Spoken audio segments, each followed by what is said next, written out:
ഉടമ്പടിയുടെ വിഷയത്തിൻ്റെ മേൽ ദൈവികമായ ഇടപെടലുണ്ടാകാൻ പണ്ട് ഞാൻ നിങ്ങൾക്ക് ഒരു ഷോർട്ട് കട്ട് പറഞ്ഞു തന്നിട്ടുണ്ട്, ഒരു കുറുക്ക് വഴി. എന്താണ്? അമ്മയെ എന്നെ അമ്മയുടെ പ്രത്യക്ഷീകരണത്തിൻ്റെ എല്ലാവരും കാണാൻ പഠിച്ചിരിക്കും അല്ലേ? Thank you. ഇതുപോലെ ഈ ദിവസങ്ങളിൽ ധ്യാനത്തിൽ എൻ്റെ മനസ്സിൽ വന്നൊരു സംഭവമാണ്. അമ്മ എന്നെ സുവിശേഷത്തിൻ്റെ സാക്ഷിയാക്കണമേ. സിമ്പിളാണ്, ഇത്രയേ ഉള്ളൂ കാര്യമാണ്. നിങ്ങളെ ഓരോ വിഷയവും ഇങ്ങനെ നിങ്ങളെ എടുത്ത് പറയുന്നതിനേക്കാൾ ഇപ്പം നിങ്ങളുടെ ജോലി, വീട്, വിവാഹം, വഴികൾ, കുടുംബ പ്രശ്നങ്ങൾ ഇങ്ങനെ എടുത്ത് പറയുന്നതിനേക്കാൾ നല്ലത് അമ്മ എന്നെ സുവിശേഷത്തിൻ്റെ സാക്ഷിയാക്കണമേ. പറഞ്ഞേ, അമ്മേ എന്നെ സുവിശേഷത്തിൻ്റെ സാക്ഷികളാക്കണമേ. അപ്പം നിങ്ങളവർക്കും സുവിശേഷത്തിൻ്റെ സാക്ഷി എന്ന് പറയുമ്പോൾ ഇങ്ങനെ ഇവിടെ വന്ന് സാക്ഷ്യം പറയണത് മാത്രമാണ്. അതല്ല, നമുക്ക് സുവിശേഷത്തിൻ്റെ സാക്ഷിയായിട്ട് ജീവിക്കാൻ പറ്റും. നമ്മുടെ ജീവിതത്തിൽ ദൈവ അനുഭവങ്ങൾക്ക് സാക്ഷ്യം വഹിക്കാൻ പറ്റും. ദൈവവചനത്തിന് വിധേയപ്പെട്ടുകൊണ്ട് സുവിശേഷവിഹിതമായ സമീപനത്തോടെ നമ്മൾക്ക്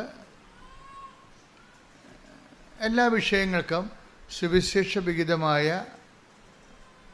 സുവിശേഷത്തിൻ്റെ ആന്തരിക അർത്ഥം ആവഹിച്ചുകൊണ്ട് നമുക്കൊരു വിശ്വാസ സമീപനമുണ്ട്. അത് നമ്മുടെ പെരുമാറ്റത്തിലൂടെയാണ് വരുന്നത്. പെരുമാറ്റത്തിലൂടെ നമുക്ക് സുവിശേഷത്തിൻ്റെ സാക്ഷിയാകാൻ പറ്റും. പെരുമാറ്റത്തിലൂടെ ഏറ്റവും നല്ലതുണ്ട്. ഇപ്പം നമ്മൾ മരിയോളജി അല്ലെങ്കിൽ മാതാവിൻ്റെ പ്രത്യക്ഷീകരണത്തെക്കുറിച്ച്, മാതാവിനെക്കുറിച്ചൊക്കെ പഠിക്കുമ്പോൾ മാതാവ് പരിശുദ്ധ അമ്മ സുവിശേഷത്തിൻ്റെ പെരുമാറ്റ സാക്ഷിയാണ്. ഈ ദിവസങ്ങളിൽ എന്നെ ഞാൻ ധ്യാനിച്ചൊരു വിഷയമാണ് പെരുമാറ്റ സാക്ഷി. നമ്മൾ പെരുമാറുന്നില്ലേ, പേരിൻ്റെ പെരുമാറ്റം വെച്ചാൽ നമ്മളെ എന്താണ് സെൽഫ് എക്സ്പ്രഷൻ. നമ്മളിപ്പോൾ ജോസഫച്ചൻ്റെ പേരിൻ്റെ മാറ്റം, അത് ദേഷ്യക്കാരനാണെങ്കിൽ ദേഷ്യമാണ് ആ മാറണത് ശരിക്കും ഇല്ലേ? അപ്പം ഞാൻ ഇനി ദേഷ്യമായിട്ട് ഫൈറ്റ് ചെയ്യേണ്ടി വരും സുവിശേഷവിഹിതമായിട്ട്.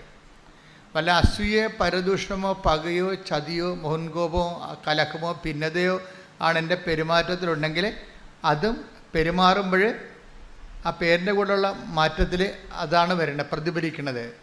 സെൽഫ് എക്സ്പ്രഷൻസ് എന്ന് വരും.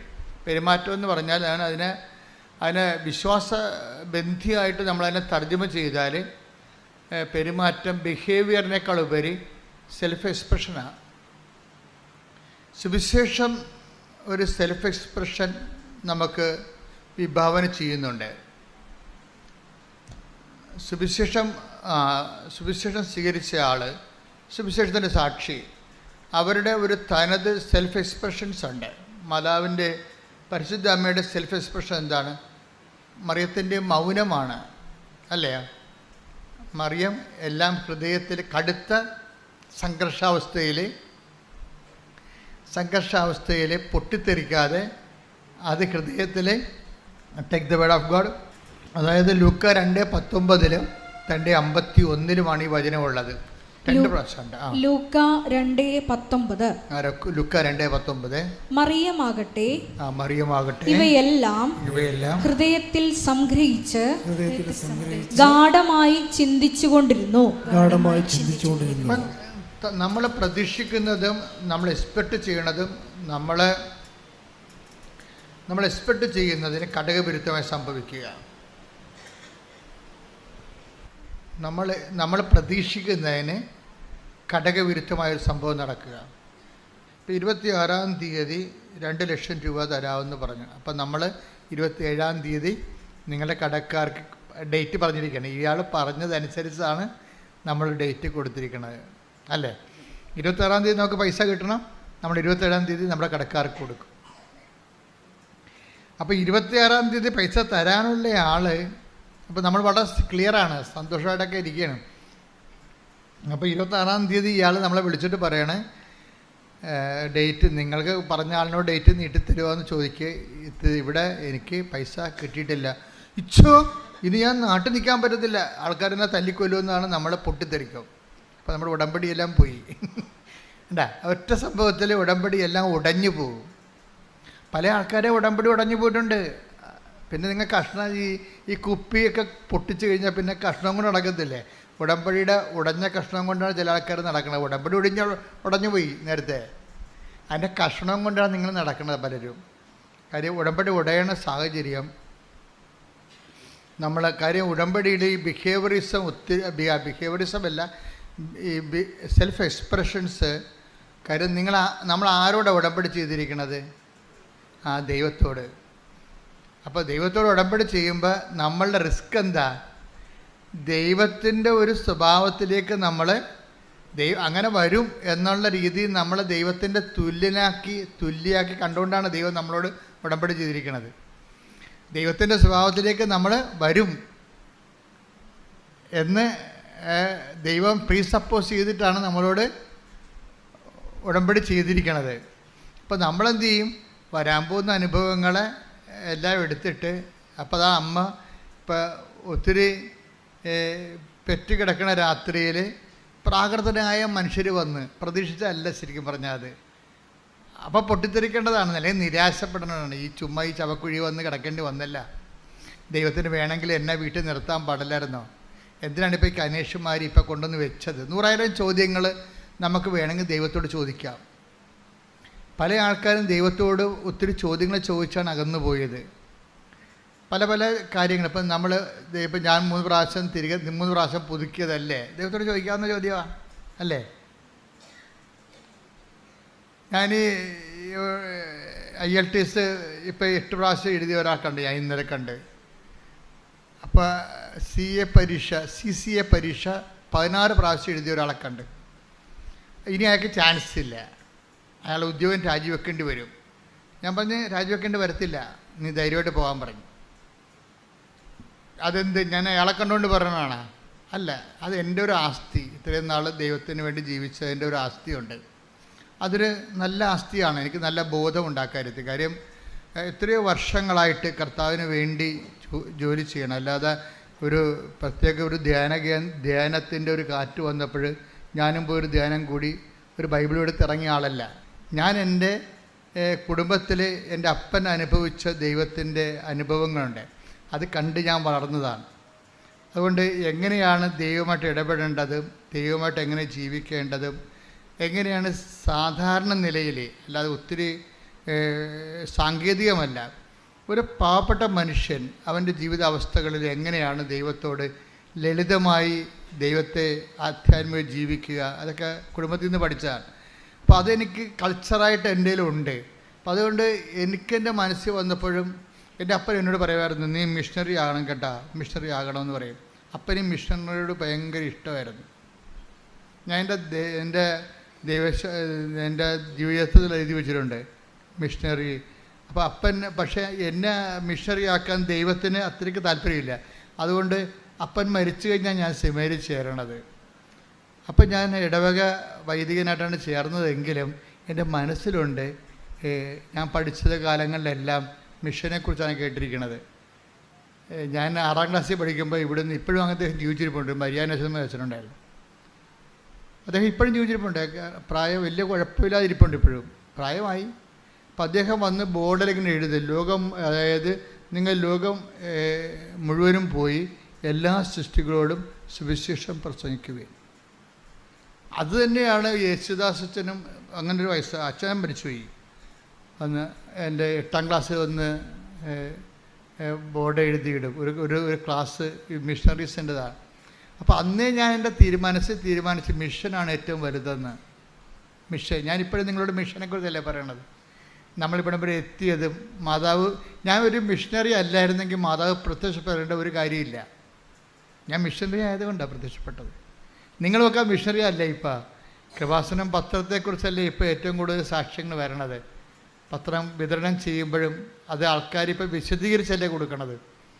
അവരുടെ അനുഭവങ്ങൾ കൃപാസനം പത്രത്തിൽ അവർക്ക് കിട്ടിയ മറിയൻ അനുഭവങ്ങൾ പറഞ്ഞിട്ടാണ് അവർ പത്രം കൈമാറുന്നത്. നിന്ന് പറയണവരൊക്കെ ഉണ്ട്, വഴിയോ ആളെ പിടിച്ചു നിർത്തി പറയുന്ന ആൾക്കാരൊക്കെ ഉണ്ട്. അപ്പോൾ അങ്ങനെ പറഞ്ഞ് അവർ മിഷണറിമാരായി. അവരിലൂടെ എത്ര പേരാണ് നിങ്ങളിലൂടെ. കഴിഞ്ഞ ദിവസം പറഞ്ഞ് ഞാനൊരു 100 പേരെ കൊണ്ട് ഉടമ്പടി എടുപ്പിച്ചിട്ടുണ്ട്. സാക്ഷി പറഞ്ഞാണ്, ഞാനൊരു 100 പേരെ കൊണ്ട് ഉടമ്പടി എടുപ്പിച്ചിട്ടുണ്ടെന്ന്. അപ്പോൾ 100 ആത്മാക്കളുമായിട്ട് അവർക്ക് ദൈവദർശന ആസ്തിയായി. നമ്മുടെ ആസ്തി എന്ന് പറയണത് എത്ര പേരെ ദൈവത്തിന് വേണ്ടി നമ്മൾ നേടി, അതാണ് നമ്മുടെ ശരിക്കും പറഞ്ഞാൽ ദൈവം അംഗീകരിക്കണ സാക്ഷ്യം. നിങ്ങൾ പറയണത് ദൈവത്തെ കൊണ്ട് എന്ത് നേടിയെന്നല്ലേ നിങ്ങൾ പല ആൾക്കാരും പറയണത്. അത് പറയേണ്ടെന്നല്ല ഞാൻ പറയണത്. പക്ഷേ ദൈവത്തിന് പ്രയോജനമുള്ളത് ദൈവത്തെ എത്ര പേര് ദൈവത്തിന് വേണ്ടി നമ്മൾ നേടിയെന്നാണ്. അത് ഭയങ്കരമായൊരു സംഭവമാണ്. ഇപ്പം ദൈവത്തിന് വേണ്ടി നേടി എങ്കിൽ ഇപ്പം നിങ്ങളുടെ മക്കൾ നിങ്ങൾ പറയണത് അനുസരിക്കണില്ലെന്ന് വിചാരിച്ചോ, നിങ്ങൾ സങ്കടപ്പെടരുത്. കാര്യം പലരും എന്നോട് പറഞ്ഞിട്ടുണ്ട്, എൻ്റെ അച്ഛ അമ്മ ജീവിച്ചിരുന്ന കാലത്ത് അമ്മയുമായിട്ട് ഗുസ്തിയായിരുന്നു, പക്ഷേ അമ്മ ചെയ്യണതെല്ലാം ശരിയാണെന്ന് എനിക്കറിയാമായിരുന്നെന്ന്. അതവർ കണ്ണ് നിറഞ്ഞുകൊണ്ടാണ്. അപ്പോൾ നിങ്ങൾ മരിച്ച് 10-12 കൊല്ലം കഴിഞ്ഞിട്ടായിരിക്കും എന്നെപ്പോലുള്ള ആൾക്കാരെ കാണുമ്പോൾ അവർ പറയണത്, അമ്മ ചെയ്യണതെല്ലാം ശരിയാണെന്ന് എനിക്കറിയാമായിരുന്നു, അമ്മ അത്രയ്ക്ക് തങ്കപ്പെട്ട സ്ത്രീയായിരുന്നു. പക്ഷേ നിങ്ങൾ ജീവിച്ചിരിക്കുന്ന കാലത്ത് ഒരിക്കലും നിങ്ങളോട് അവരത് പറയത്തില്ല. നിങ്ങൾ ജീവിക്കുന്ന കാലത്ത് അവർക്ക് താല്പര്യങ്ങൾ വേറെ ആരും നിങ്ങളോട് ഗുസ്തി വെക്കുകയുള്ളൂ. അപ്പോൾ ഗുസ്തി വെക്കുമ്പോഴും എൻ്റെ മകൻ വഴി പിഴച്ച് പോയില്ല എന്നൊന്നും നിങ്ങൾ ചിന്തിക്കരുത്. അവൻ്റെ മനസ്സ് നിങ്ങളുണ്ട്. നന്മകൾ ഒരിക്കലും താനെ കെട്ടുപോകത്തില്ല. അതായത് അവരുടെ മനസ്സ് നിങ്ങൾ തോറ്റു, എൻ്റെ മകളെ വിശുദ്ധിയിലേക്ക് നയിക്കാൻ ഞാൻ തോറ്റുപോയി എന്ന് നിങ്ങൾ പറയരുത്. കാരണം അവളുടെ പ്രായത്തിൻ്റെത് കൊണ്ടും പിന്നെ കൂട്ടുകാരുടെ സമ്മർദ്ദം കൊണ്ടും പെട്ടെന്ന് ഇങ്ങനെ ഒരു തീരുമാനമൊക്കെ ഉണ്ടായതിൽ നിങ്ങളെ നിഷേധിച്ചല്ലത് നിങ്ങളുടെ മനസ്സിൽ. അപ്പോഴും നിങ്ങൾ നിങ്ങൾ ചാടിത്തുള്ളി അവിടെ കടുത്തേക്ക് കയറാൻ ഒന്നും പോയിട്ട് കാര്യമില്ല. ശാന്തമായി സൗമ്യമായി പ്രാർത്ഥിക്കുക. ഈ സൗമ്യത എന്ന് പറയുന്നത് ഒരു സാക്ഷ്യമാണ്. എനിക്ക് ഭയങ്കര പാടാണ് സൗമ്യത. ഞാൻ പിന്നെ കുറേ പാടും. കാര്യം ഞാൻ ബേസിക്കായിട്ട് ആദ്യം പോലും ഇങ്ങനെ പെട്ടെന്ന് ചൂടാണ് ആളായ കാരണം അതെനിക്കറിയാം. അതുകൊണ്ട് എന്താ സംഭവിക്കണമെന്ന് വെച്ച് കഴിഞ്ഞാൽ എൻ്റെ ചൂട് 2 മിനിറ്റേ നിൽക്കത്തുള്ളൂ. നിങ്ങളത് ഞാൻ ചൂടാകണ പാർട്ടിയാണ്, പക്ഷേ എൻ്റെ ചൂട് 2 മിനിറ്റ് അല്ല 3 മിനിറ്റ്. ഇപ്പോൾ ഇവിടെ എൻ്റെ സ്റ്റാഫ് കണ്ടല്ല 30 കൊല്ലം 20 കൊല്ലം ഒക്കെ ഉള്ള ആൾക്കാരുടെ കൂടെ നിൽക്കണില്ലേ. ഞാൻ മോശക്കാരനാണെങ്കിൽ അവർ നിൽക്കത്തില്ല. അപ്പോൾ അവർക്ക് എൻ്റെ സ്വഭാവം പിടികിട്ടി. ചുമ്മാ 5 മിനിറ്റ് അഭ്യാസമേ ഉള്ളൂ. അത് കഴിയുമ്പോൾ അച്ഛൻ ഓക്കെ ആവുമെന്ന്, അച്ഛൻ പിന്നെ ചേർത്ത് പിടിക്കുമെന്ന് അവർക്കറിയാം. അതെന്നെ വീട്ടിലും അങ്ങനെയല്ലേ നമ്മൾ ചെയ്യണത്. മക്കളോട് ചൂടാവും, പക്ഷേ എന്നാലും കുറച്ച് കഴിയുമ്പോൾ നമ്മൾ തന്നെ ചേർത്ത് പിടിക്കും. ഇപ്പം എന്ന് വെച്ചാൽ സൗമ്യത ഒരു ഭയങ്കരമായ സുവിശേഷ സാക്ഷ്യമാണ്. ഇപ്പം നിങ്ങളീ പറയണ സാക്ഷ്യത്തിൻ്റെ കൂടെ തന്നെ ഇപ്പോൾ മോസസിനെ എന്തുകൊണ്ടാണ് ലീഡറാക്കിയത്? ഒരു പ്രേക്ഷിതനാണ്. മോസസ് ഒരു ശക്തനായ പ്രേക്ഷിതനല്ലേ? എന്തുകൊണ്ടാണ്? ഈ സൗമ്യത കൊണ്ടാണ്. സൗമ്യത എന്ന് വെച്ചാൽ ഭയങ്കരമായ ഇപ്പം എന്താണ് സൗമ്യത എന്ന് പറയണത്? ഇപ്പം 12 എടുത്ത മോളെ സംഖ്യ 12:3. മോശ സംഖ്യ 12:3 പറഞ്ഞ മക്കളെ. മോശ ഭൂമുഖത്തുള്ള എല്ലാ മനുഷ്യരിലും വെച്ച് സൗമ്യനായിരുന്നു. ഞാൻ എപ്പോഴും എൻ്റെ മനസ്സിന് ആകർഷിച്ചിട്ടുള്ള വചനമാണിത്. മോശ ഭൂമുഖത്തുള്ള എല്ലാ മനുഷ്യരിലും വെച്ച് സൗമ്യനായിരുന്നു. സൗമ്യത എന്ന് പറഞ്ഞാൽ എന്താണ്? അതിന് കുറേ കണ്ടൻ്റ് ഉണ്ട്. ഞാൻ നിങ്ങളോട് നേരത്തെ പറഞ്ഞിട്ടുണ്ട്. അതിൻ്റെ ബേസിക് കണ്ടൻറ്റ്. ഇപ്പോൾ കേക്കിൻ്റെ ബേസിക് കണ്ടൻറ്റ് എന്താണ്? കേക്ക്, ഹൽവ, ബേസിക് കണ്ടൻറ്റ് മൈദ എന്തോ ആണല്ലേ? അതാണ് ബേസിക് കണ്ടൻറ്റ്. പിന്നെ നിങ്ങൾ അതിൻ്റെ അകത്ത് പല കാര്യങ്ങളൊക്കെ ചേർക്കും, ഇൻഗ്രീഡിയൻസ് ഒക്കെ ചേർക്കും. പാല് ചേർക്കും ചിലർ ഹൽവയിൽ, ചിലർ ഇതുപോലെയുള്ള സ്ട്രോബെറി പോലെയുള്ള ഫ്ലേവർ ചേർക്കും. അങ്ങനെ പല പല സംഭവങ്ങൾ ചേർക്കുമെങ്കിലും ബേസിക്കായിട്ട് ഈ സംഭവം മൈദ. അത് എന്ന് പറഞ്ഞ പോലെ ഈ സൗമ്യതയുടെ ബേസിക് കണ്ടൻറ്റ് സ്നേഹമാണ്. ഉടമ്പടി തന്നെ നിലനിൽക്കുന്നത്, അടിസ്ഥാനപ്പെടുത്തിയിരിക്കുന്നത് ദൈവത്തിൻ്റെ സ്നേഹത്തിലാണ്. അപ്പം തന്നെ ഉടമ്പടി എടുക്കുന്നവർ അന്ന് മുതൽ ദൈവത്തിൻ്റെ സ്നേഹത്തിൻ്റെ സാക്ഷികളാണ്. ഉറപ്പല്ലേ? നിൻ്റെ ഭർത്താവിന് സംശയമുണ്ടാകാം, ഭാര്യയ്ക്ക് തോന്നിവാസ ജീവിതം ഉണ്ടാകാം. പക്ഷേ when we come to the covenant, പിന്നെ നീ കാണിക്കേണ്ട അടിസ്ഥാന പെരുമാറ്റക്രമങ്ങളുണ്ട്. അതിലൊന്നെന്താണ്? സ്നേഹമാണ്. സ്നേഹം. പ്രാർത്ഥിക്കുക. കർത്താവേ, എന്നെ അങ്ങയുടെ സ്നേഹത്തിന്റെ സാക്ഷിയാക്കണമേ. എപ്പോഴും ആധ്യാത്മിക ജീവിതം പുരോഗമിക്കുന്നത് കുഞ്ഞു പ്രാർത്ഥനകളിലൂടെയാണ്. അതിന് സഭയിൽ സുഹൃത ജപം എന്ന് പറയും. സുഹൃത ജപം ഇപ്പോൾ ആർക്കും അറിയത്തില്ലത്. പഴയ വടക്കമാസ പുസ്തകത്തിലുണ്ട് സുഹൃത ജപമെന്ന്. കുഞ്ഞു പ്രാർത്ഥനകൾ എത്രയും ഇപ്പോൾ എൻ്റെ അമ്മേ, ഇപ്പോൾ എൻ്റെ അമ്മേ, എൻ്റെ ആശ്രയമേ, അത്രയേ ഉള്ളൂ. വെണ്ണാട് പുണ്യാളൻ്റെ സുഹൃത ജപം അത്രയേ ഉള്ളൂ. എന്താണ്? എൻ്റെ അമ്മേ, എൻ്റെ ആശ്രയമേ. തീർന്നു. അതിൻ്റെ അകത്ത് അതിനേക്കാൾ വലിയ പ്രാർത്ഥന എന്തുണ്ട്? എൻ്റെ അമ്മേ, എൻ്റെ ആശ്രയമേ. തീർന്നു. ചില സമയത്ത് നമുക്ക് ഒത്തിരി വാക്ക് ഉപയോഗിക്കാൻ പറ്റത്തില്ലേ? ഇപ്പോൾ കൊച്ചിനെ പട്ടി കടിച്ച് അവനെ ആശുപത്രിയിൽ കൊണ്ടുവന്നപ്പോൾ എടുത്തില്ലെന്ന് പറയുമ്പോൾ അതിപ്പോൾ എപ്പട്ടിയാണെന്ന് കേൾക്കുമ്പോൾ നമുക്ക് പ്രാർത്ഥിക്കാനുള്ള പ്രാർത്ഥനയാണ്. എൻ്റെ അമ്മേ, ആശ്രയം പോയി, വൈദ്യശാസ്ത്രത്തിന് ആശ്രയം പോയി, ജില്ലാ ആശുപത്രിയിൽ കൊണ്ടുവന്നിട്ട് എടുത്തില്ല കൊച്ചിനെ മെഡിക്കൽ കോളേജിൽ കൊണ്ടുപോകാൻ പറഞ്ഞിരിക്കുകയാണ്. വൈദ്യശാസ്ത്രത്തിൽ നമുക്ക് ആശ്രയിക്കാൻ പറ്റത്തില്ല. പിന്നെ എന്താണ്? എൻ്റെ അമ്മേ, എൻ്റെ.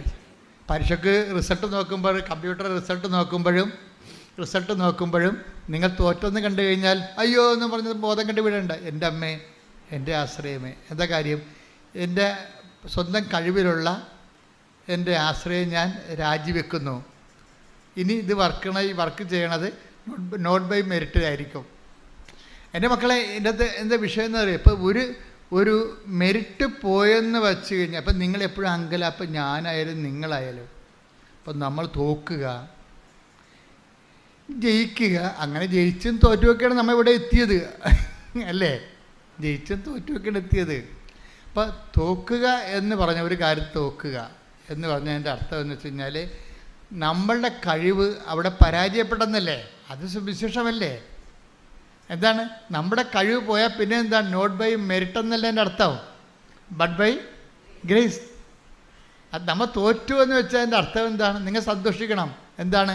ഇനി എൻ്റെ കഴിവ് കൊണ്ട് ഇത് നടക്കത്തില്ല. ഇനി ആരാണ്? പക്ഷേ നിങ്ങളൊരു നിരീശ്വരവാദിയാണെങ്കിൽ നിങ്ങളുടെ ജീവിതം അവിടെ ഫുൾ സ്റ്റോപ്പാകും. നിങ്ങൾ ഈശ്വരവിശ്വാസിയായുള്ള ഗുണം എന്താണ്? നിങ്ങളുടെ മെറിറ്റ് തീർന്നാൽ ഇനി കർത്താവിൻ്റെ ഊഴമാണ്. Not by merit but by grace. ഇനി ഗ്രേസ് വരേണ്ട കാലമാണ്. അത്രേ ഉള്ളൂ. അപ്പോൾ നിങ്ങൾ 2 പ്രാവശ്യം തോറ്റ് കഴിഞ്ഞാൽ അതിൻ്റെ അർത്ഥം എന്താണ്? നിങ്ങളുടെ ഗ്രേസ്, നിങ്ങളുടെ മെറിറ്റ് സീറോയാണ്, സീറോ മെറിറ്റിലാണ്. ഇനി എന്തെങ്കിലും സംഭവിക്കണമെന്നുണ്ടെങ്കിൽ ദൈവം അത്ഭുതങ്ങൾ പ്രവർത്തിക്കണം, അല്ലേ? ഇപ്പോൾ ദൈവത്തെക്കുറിച്ച് എന്താ പറയണത്? അത്ഭുതങ്ങൾ പ്രവർത്തിക്കുന്ന 4:2 എടുത്തവനെ ഹെബ്രായർ 2:4 അടയാളങ്ങൾ, അത്ഭുതങ്ങൾ, പല വിധത്തിലുള്ള ശക്തമായ പ്രവൃത്തികൾ എന്നിവ കൊണ്ടും തന്റെ ഇഷ്ടത്തിനൊത്ത് പരിശുദ്ധാത്മാവിനെ ദാനം ചെയ്തുകൊണ്ടും ദൈവം തന്നെ ഇതിന് സാക്ഷ്യം നൽകിയിരിക്കുന്നു. അപ്പോൾ നമുക്ക് ലഭിക്കുന്ന അത്ഭുതങ്ങളില്ലേ, അടയാളങ്ങൾ എന്തിൻ്റെയാണ്? ദൈവത്തിൻ്റെ സാക്ഷ്യമാണ്. പിടിയിടില്ലേ? അത്ഭുതങ്ങൾ, അടയാളങ്ങൾ. പറഞ്ഞേ, അത്ഭുതങ്ങൾ, അടയാളങ്ങൾ. ഹെബ്രായർ 2:4 അത്ഭുതങ്ങൾ, അടയാളങ്ങൾ. പറഞ്ഞേ, അത്ഭുതങ്ങൾ, അടയാളങ്ങൾ, പലതരത്തിലുള്ള വീര്യപ്രവൃത്തികൾ. അതുകൊണ്ട് ദൈവം തന്നെ സാക്ഷ്യം നൽകിയിരിക്കുന്നു. അപ്പോൾ നമ്മുടെ വിശ്വാസത്തിന് ദൈവം നൽകുന്ന സാക്ഷ്യങ്ങളാണ് അത്ഭുതങ്ങൾ. കൃപാസന പത്രത്തിൻ്റെ മുകളിൽ 8 നടുക്കുള്ള പേജ് കണ്ടിട്ടില്ല? അത്ഭുതങ്ങൾ, അടയാളങ്ങൾ, പലതരത്തിലുള്ള വീര്യപ്രവൃത്തികളെന്ന്. പലതരത്തിലുള്ള വീര്യപ്രവൃത്തി, അത്ഭുതങ്ങളും അടയാളങ്ങളും പലതരത്തിലുള്ള വീര്യപ്രവൃത്തികളെന്ന് പറയുമ്പോഴേ നമ്മുടെ ജീവിതത്തിൻ്റെ എല്ലാ മേഖലകളെയുമാണ്. പലതരത്തിലുള്ള വീര്യപ്രവൃത്തികളാണ്. അത് രോഗം മാത്രമല്ല, നമ്മുടെ വിദ്യാഭ്യാസ മേഖല, ജോലി മേഖല, ജീവിത മേഖല എല്ലാം പലതരത്തിലുള്ള വീര്യപ്രവൃത്തി. ദൈവത്തിൻ്റെ പ്രവൃത്തികളെ വിളിക്കുന്നത് വീര്യപ്രവൃത്തി എന്നാണ് വിളിക്കുന്നത്, ശക്തിപ്രവൃത്തികളെ. കാര്യം ദൈവം ശക്തി ആയതുകൊണ്ട് പലതരത്തിലുള്ള ശക്തിക്ക് പ്രവർത്തനങ്ങളുണ്ടാവും. ദൈവം ആരാണ്? ശക്തിയാണ്. ഒരു വ്യക്തി എന്നതുപോലെ തന്നെ ദൈവം ശക്തിയാണ്. അത് 1 കൊരിന്ത്യൻസിലെ 1:24 വായിച്ച് ശ്രുതികട ഹല്ലേലൂയ. 1 കൊരിന്തോസ് 1:24. 1 കൊരിന്തോസ് 1:24. വിളിക്കപ്പെട്ടവർക്ക് യഹൂദരോ ഗ്രീക്കുകാരോ ആകട്ടെ ക്രിസ്തു ദൈവത്തിന്റെ ശക്തിയും ദൈവത്തിന്റെ ജ്ഞാനവുമാണ്.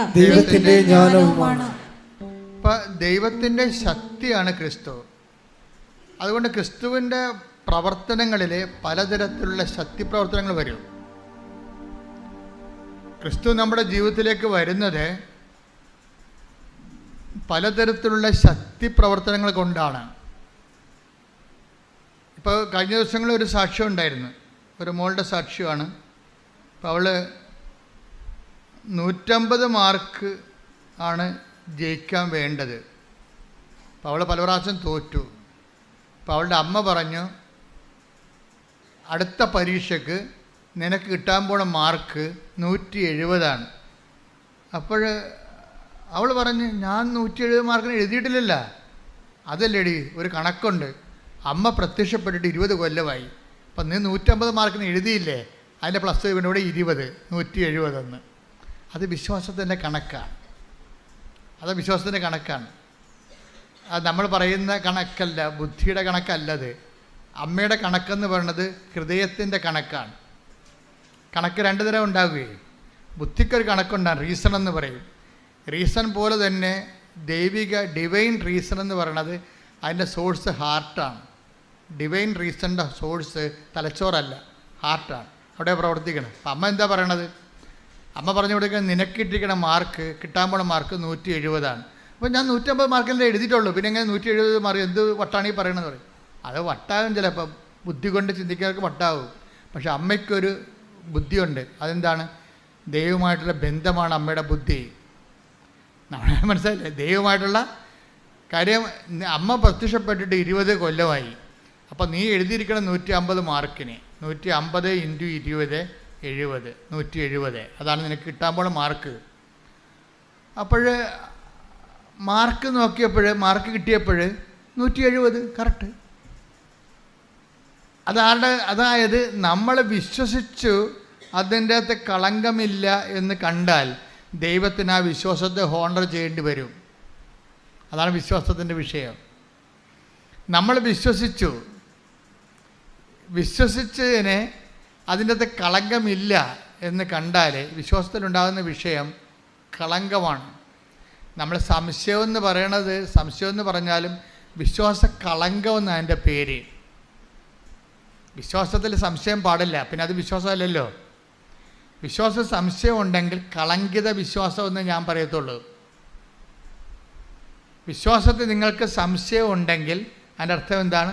കളങ്കിത വിശ്വാസം. ഇപ്പോൾ ചില ആൾക്കാർ പറയില്ലേ, കളങ്കിത പണക്കാരെന്നൊക്കെ പറയത്തില്ലേ? എന്നുവെച്ചാൽ ഗവൺമെൻറ്റിന് കൊടുക്കുന്നത് ദൈവത്തിന് ഗവൺമെൻറ്റിന് കൊടുക്കാതെയൊക്കെ നികുതി വെട്ടിക്കുന്ന ആൾക്കാരുടെ കയ്യിലിരിക്കുന്ന പണമാണ് കളങ്കിത പണം. അപ്പോൾ അതുപോലെ ഓരോ കാര്യം കളങ്കിതം എന്ന് ചേർത്ത് പറയും. അതായത് ഇതുപോലെ വിശ്വാസത്തിൽ സംശയം വന്നാൽ കളങ്കിത വിശ്വാസം എന്ന് പറയും.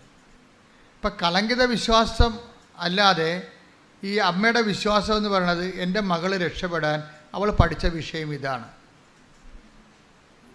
ഒന്നെങ്കിൽ ഇതുകൊണ്ട് തീരും, അല്ലെങ്കിൽ ഇതിനെ അതിജീവിക്കാൻ അവൾക്ക് മെറിറ്റില്ല. പിന്നെ എന്താണ്? അവൾക്കുള്ളത് നിൻ്റെ ഗ്രേസാണ്. അതുകൊണ്ട് അവളുടെ മാർക്ക് നിൻ്റെ പ്രത്യക്ഷീകരണത്തിൻ്റെ സത്യാവസ്ഥ ബോധ്യപ്പെടുത്താൻ വേണ്ടി അത് ഞാൻ 20 ചേർത്ത് വിളിക്കണം. നീ ഇതുകൊണ്ട് പരീക്ഷിക്കുകയും ചെയ്യരുത് കേട്ടോ, മാതാവിനെ പരീക്ഷിക്കരുത്. അത് അവരുടെ നിഷ്കളങ്കതയിൽ നിന്ന് അവർ കാണിച്ച ഒരു എക്സ്പ്രഷനാണ്. അത് ചിലപ്പോൾ അവരുടെ കോട്ട് നമുക്ക് പാകമാകത്തില്ല, മനസ്സിലായില്ലേ? അപ്പോൾ ഇതുകൊണ്ട് പരീക്ഷിക്കാൻ വേണ്ടി പറയണമല്ല, മറിച്ച് അവരെ നിഷ്കളങ്കമായിട്ട് അവർ ഒരു സ്റ്റേറ്റ്മെൻ്റ് ഇറക്കി. എന്താണ്? മാതാവിൻ്റെ പ്രത്യക്ഷീകരണത്തിൻ്റെ 20. അപ്പോൾ മാതാവിൻ്റെ പ്രത്യക്ഷീകരണത്തിൽ അവർ വിശ്വസിക്കുന്നു.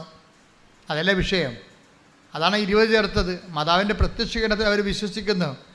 മാതാവിൻ്റെ പ്രത്യക്ഷീകരണത്തിൽ അവർ വിശ്വസിച്ച് കഴിഞ്ഞാൽ പിന്നെ ബോൾ മാതാവിൻ്റെ കോർട്ടിലായി. ആ പ്രത്യക്ഷീകരണം സത്യമായതുകൊണ്ട് അത് സ്ഥിരീകരിക്കേണ്ട ബാധ്യത അമ്മയ്ക്കാണ്. അതുകൊണ്ട് എന്ത് ചെയ്ത് ആ കറക്റ്റ് പറഞ്ഞ് 21 അല്ല 19 അല്ല, കറക്റ്റ് 170. അത് ഓരോ വിശ്വാസികൾ നേടിയെടുക്കുന്ന നിഷ്കളങ്കമായ സ്വകാര്യമായ നേട്ടങ്ങളാണ്.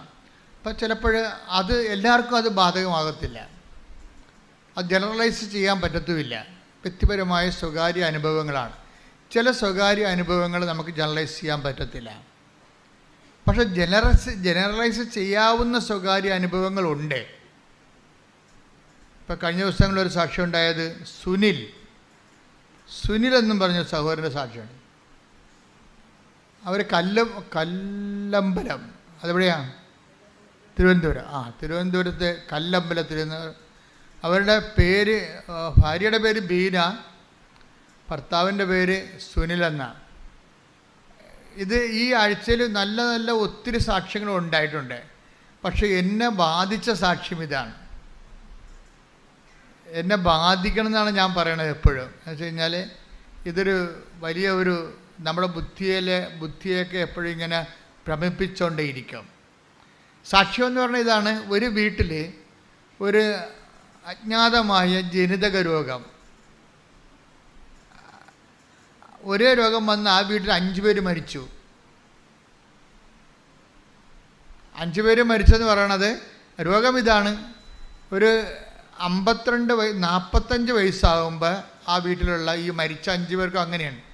45 വയസ്സാകുമ്പോൾ അവിടെ ഒരു ഞരമ്പ് ശോഷിക്കാൻ തുടങ്ങും. തലഞ്ഞരമ്പേ, തലയിലകത്തുള്ള ഞരമ്പ് ശോഷിക്കാൻ തുടങ്ങും. അപ്പോൾ ബ്ലഡ് ഓട്ടം, രക്തോട്ടം കുറയും. അപ്പോഴൊന്ന് കൈയും കാലും ഇങ്ങനെ ശോഷിക്കും. എന്നിട്ടിങ്ങനെ വളയും. എന്നിട്ട് ആളെ കിടപ്പാവും. 45 വയസ്സ്, എന്നിട്ട് 52 വയസ്സാകുമ്പോൾ മരിക്കും. അതാണ് കണക്കാണ്. 45 വയസ്സ് രോഗം ആരംഭിക്കും. 52 എന്നിട്ട് അവിടെ വെച്ച് കിടന്നിട്ട് 5 വയസ്സ് കിടന്നിട്ട് 52 വയസ്സാകുമ്പോൾ ഇവർ മരിക്കും. അപ്പം അതൊരു കണക്കാണ്. അപ്പം അങ്ങനെ 5 പേര് ആ വീട്ടിൽ മരിച്ച്. 6ാമത്തെ ആളായിട്ടാണ് സുനിലിന് ഈ രോഗം പിടിക്കണത്. അപ്പോൾ സുനിലിനും ഇതുപോലെ തലഞരമ്പ് ശോഷിക്കാൻ തുടങ്ങി. ആൾ കിടപ്പായപ്പോൾ അവർ വന്ന് ഭാര്യ വന്ന് ഉടമ്പടി എടുത്ത് ഭർത്താവിന് കൊണ്ടുപോയി ഉടമ്പടി തൈലമൊക്കെ അപ്ലൈ ചെയ്തു.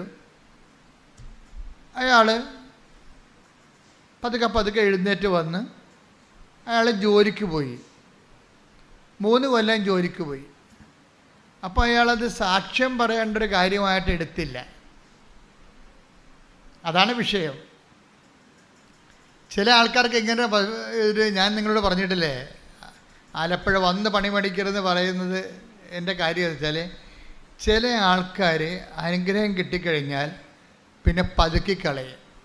ദൈവത്തിന് കൊടുക്കേണ്ട മഹത്വം കൊടുക്കത്തില്ല അവർ. അപ്പോഴെന്താ പ്രശ്നം വെച്ച് കഴിഞ്ഞാൽ, ദൈവത്തിൻ്റെ മഹത്വം നമുക്ക് മൂടി വെക്കാൻ പറ്റത്തില്ല. അതുകൊണ്ട് തന്നെ ഈ കാണിച്ച കൃതജ്ഞത കാണിച്ചിരിക്കണില്ലേ, അപ്പോൾ അതൊക്കെ പ്രൊട്ടക്ഷൻ പോകും, സംരക്ഷണം പോകും. ദൈവത്തിന് കർത്താവ് വന്നപ്പോൾ ദൈവത്തിനുള്ള ദൈവത്തിനും സീസറിനുള്ളത് സീസറിനും. അപ്പോൾ നമുക്ക് കിട്ടിയ അനുഗ്രഹങ്ങൾ അത് ദൈവം മഹത്വപ്പെടാൻ വേണ്ടിയുള്ളതാണ്. കാര്യം ഹെബ്രായർ 2:4 അനുസരിച്ചുകൊണ്ട് പല വിധത്തിലുള്ള ശക്തിപ്രവൃത്തികളിൽ ഒന്നാണ് ഇയാൾക്ക് കിട്ടിയിരിക്കുന്നത്. അത്ഭുതങ്ങളും അടയാളങ്ങളും പലതരത്തിലുള്ള ശക്തിപ്രവർത്തനങ്ങളും അതിലൊന്നാണ് ഇയാൾക്ക് കിട്ടിയിരിക്കുന്നത്. ഇയാൾ രക്ഷപ്പെട്ടു കഴിഞ്ഞപ്പോൾ അത് സ്വാഭാവികമായ രക്ഷപ്പെടലാണെന്നൊക്കെ പറഞ്ഞുകൊണ്ട് ഇയാൾ മഹത്വം കൊടുക്കാതെ അയാൾ ജോലിക്ക് പോയി. പിന്നെ 3-ാം കൊല്ലം അയാൾ അതുപോലെ തന്നെ വെട്ടിയിട്ട തടി പോലെ ആൾ വീണ് പഴയ രോഗം തിരിച്ചു വന്ന്. അപ്പോൾ സാക്ഷ്യം പറയാതിരിക്കുന്നവർക്കെല്ലാം പഴയ അസുഖം തിരിച്ചു വരുമെന്ന് ഞാൻ പറയത്തില്ല. അതിൻ്റെ 3 ഇരട്ടിയായിട്ട് വേറെ പണികളൊക്കെ തിരിച്ചു വരും, ഒരു സംശയമില്ല. സാക്ഷ്യം പറയാതിരിക്കുന്ന ആൾക്കാർക്ക് പഴയ അസുഖം തിരിച്ചു വരുമെന്ന് ഞാൻ പറയത്തില്ല. അതിൻ്റെ പല പല വെറൈറ്റി തിരിച്ചു വരും. എന്താ കാര്യം എന്നറിയാവോ? അതിൻ്റെ കാരണം നിങ്ങൾ സാക്ഷ്യം ദൈവത്തിന് മഹത്വം കൊടുക്കാത്തടത്തോളം കാലം നിങ്ങളാരായി? കടക്കാരായി മാറി. കടക്കാർക്ക് എന്താ സംഭവിക്കുന്നത്? പ്രൊട്ടക്ഷൻ പോയി. ദൈവവും നിങ്ങളും തമ്മിലുള്ള റിലേഷനിൽ നിങ്ങളെ കടക്കാരായി നിൽക്കണം. അപ്പോൾ അതോടുകൂടി നിങ്ങളുടെ സംരക്ഷണം പോയി. ആർക്കും കയറി മേയാൻ പറ്റിയ അവസ്ഥയായി. വഴിയെ പോണ എല്ലാ വയ്യാവേരികളും സംരക്ഷണം പോയി കഴിഞ്ഞാൽ നിങ്ങൾക്കറിയാമല്ലോ, പ്രതിരോധ ശേഷിക്കെന്ന് പറയും. ദൈവസംരക്ഷണം പോയി കഴിഞ്ഞാൽ ആത്മീയ പ്രതിരോധം പോയി. നമ്മുടെ ശരീരത്തിന് പ്രതിരോധം പോയാൽ എന്ത് ചെയ്യും? വഴിയെ പോണ ജലദോഷക്കാരെല്ലാം പിടിച്ച് കയറി വന്നിട്ട് ന്യൂമോണിയ ആയിട്ട് മാറും. അതാണ് പ്രശ്നം. സാക്ഷ്യം പറയാതിരിക്കുമ്പോൾ തീർച്ചയായിട്ടും നിങ്ങളുടെ ആത്മീയ പ്രതിരോധമാണ് പോണത്. പിന്നെ വീട്ടിൽ ഉണ്ടാക്കണ ചിലപ്പോൾ മിണ്ടി പറഞ്ഞിരിക്കുന്ന സമയത്ത് നിസ്സാര കാര്യം പറഞ്ഞ് ഉടക്കണം കണ്ടിട്ടില്ലേ? ചോറ് തിന്നുകൊണ്ടിരിക്കണ സമയമായിരിക്കും, ഊണ് കഴിച്ചുകൊണ്ടിരിക്കുന്ന സമയമായിരിക്കും. അപ്പോൾ ഇപ്പം ഇന്ന് എല്ലാവരും ഉണ്ടല്ലോ. ആദ്യമായിട്ടാണ് എല്ലാവരും ഉള്ളത്. അപ്പം മകൻ പറയും, ഇപ്പം ഊണ് വിളമ്പിക്കൊണ്ടിരിക്കുകയാണ് അമ്മ. അപ്പം അപ്പനും മക്കളും പെമ്മക്കളും അമ്മ എല്ലാം ഇരിപ്പുണ്ട്. അപ്പം അമ്മ പറയണത്, കുറേ ദിവസമായിട്ട് എൻ്റെ പ്രാർത്ഥന ഫലിച്ചെന്ന് തോന്നുന്നു. ആദ്യമായിട്ടാണ് എല്ലാവരും ഉള്ളത്. എൻ്റെ മകനെ വീട് വിട്ടിട്ട് കളിച്ചിട്ട് കാര്യമില്ല, ചുമ്മാ അമ്മ ഡയലോഗ് പാസ്സാക്കിയാണ്. അപ്പം മകൻ പറയും, ചവത്തെ കൊത്തല്ല തള്ളയെന്ന് പറയും. ഊണ് കഴിക്കാൻ വരുമ്പോഴാണ് ഈ പരിപാടി എന്ന് പറയുമ്പോൾ, എന്താ നിനക്കെന്താ? ഞാൻ പറയുമ്പോൾ കൊണ്ടാ നിനക്ക് അങ്ങനെ കൊള്ളണോടാ, നിനക്ക് കിട്ടത്തില്ല ഊണ് കഴിക്കാൻ പോലും. അപ്പാ ഞാൻ നിർത്തി അവൻ കിട്ടും പോയി. കണ്ട ഈ സാധനം വയ്യാവില്ല. കണ്ട ഈ കണ്ട സീൻസ് കണ്ടല്ലേ? തലയുടെ വായിൽ നിന്നൊരു സാധനം കഷ്ണം വീണതാണ്, അവൻ ഇട്ടും പോയി. അല്ലെങ്കിൽ നിനക്ക് തലക്ക് അസുഖമാണ്. പിള്ളേരുടെ സ്വഭാവം അറിയാൻ പാടില്ല. അപ്പോൾ അപ്പൻ അമ്മോട് വഴക്കിടും, നിനക്ക് വല്ല അസുഖമുണ്ടാ, അവനിപ്പോൾ കണ്ട കഴിക്കാതിരിക്കണം കണ്ട. അപ്പോൾ ഒരു നിസ്സാര കാര്യമാണ് പറയണത്. പക്ഷെ പ്രൊട്ടക്ഷൻ ആ വീട്ടിലില്ല, സംരക്ഷണമില്ല. അത് കാരണം വഴിയേ പോണ വയ്യാവേലി വലിഞ്ഞു കയറി വന്ന കണ്ടല്ലേ വിരുന്ന് വരികയാണേ. വഴിയേ പോണ വയ്യാവേലി വലിഞ്ഞു കയറി വിരുന്ന് വരികയാണ്. അപ്പോൾ ആദ്യം വേണ്ടത് പ്രൊട്ടക്ഷനാണ്. അതിനെന്ത് വേണം? അതിന് വേണ്ട ദൈവമായിട്ട് നല്ലൊരു സംരക്ഷണം, പ്രൊട്ടക്ഷനെ. നമുക്ക് ഇപ്പം ഒരാൾ പുറകിൽ നിന്ന് കുത്തിയാൽ നമുക്ക് തടുക്കാൻ പറ്റുക? ജീവിതത്തിൽ പുറകിൽ നിന്ന് കുത്തൊക്കെ ഒത്തിരി വരും, നമ്മളറിയാത്ത അപകടങ്ങളൊക്കെ വരും. അത് തടുക്കാൻ ദൈവത്തിനേ പറ്റത്തുള്ളൂ. നമുക്ക് പുറകിൽ കണ്ണ് തരാത്ത അതുകൊണ്ടാണ്. ദൈവത്തിന് കണ്ണ് ഉപയോഗിക്കാൻ വേണ്ടിയാണ്. പുറകിൽ നമുക്ക് കണ്ണില്ലല്ലോ. പുറകിൽ നിന്ന് പല ആൾക്കാരും മരിച്ചിരിക്കണത് പുറകിൽ നിന്ന് കുത്തിയിട്ടാണേ. പല ആൾക്കാരും മരിച്ചിരിക്കണതും അപകടപ്പെട്ടിരിക്കണതും വെട്ടുകിട്ടിയിരിക്കണതും എല്ലാം പുറകിൽ നിന്ന് വെട്ടിയിട്ടാണ്. പുറകിൽ നിന്ന് എന്തുകൊണ്ടാണ് വെട്ടുകൊണ്ടിരിക്കണത്? പുറകിൽ കണ്ണില്ല. പുറകിലെ കണ്ണ് ആരുടേതാണ്? ദൈവത്തിൻ്റെതാണ്.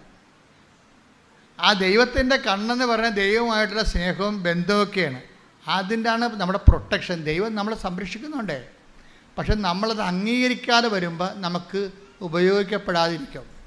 അപ്പം ദൈവത്തിന് സംഭവം ഏറ്റവും വലുത് അംഗീകരിക്കുക എന്നുള്ളതാണ്. മനസ്സിലായില്ലേ? നമ്മൾ ഈ ഇപ്പം നമ്മൾ ഒരു കാര്യം പറയുമ്പോൾ നമ്മൾക്ക് അവർ എഴുതി മേടിക്കും. എന്താണ്? നമ്മളത് അംഗീകരിക്കുന്നുണ്ടോ എന്നാണ് ചോദിക്കണത്.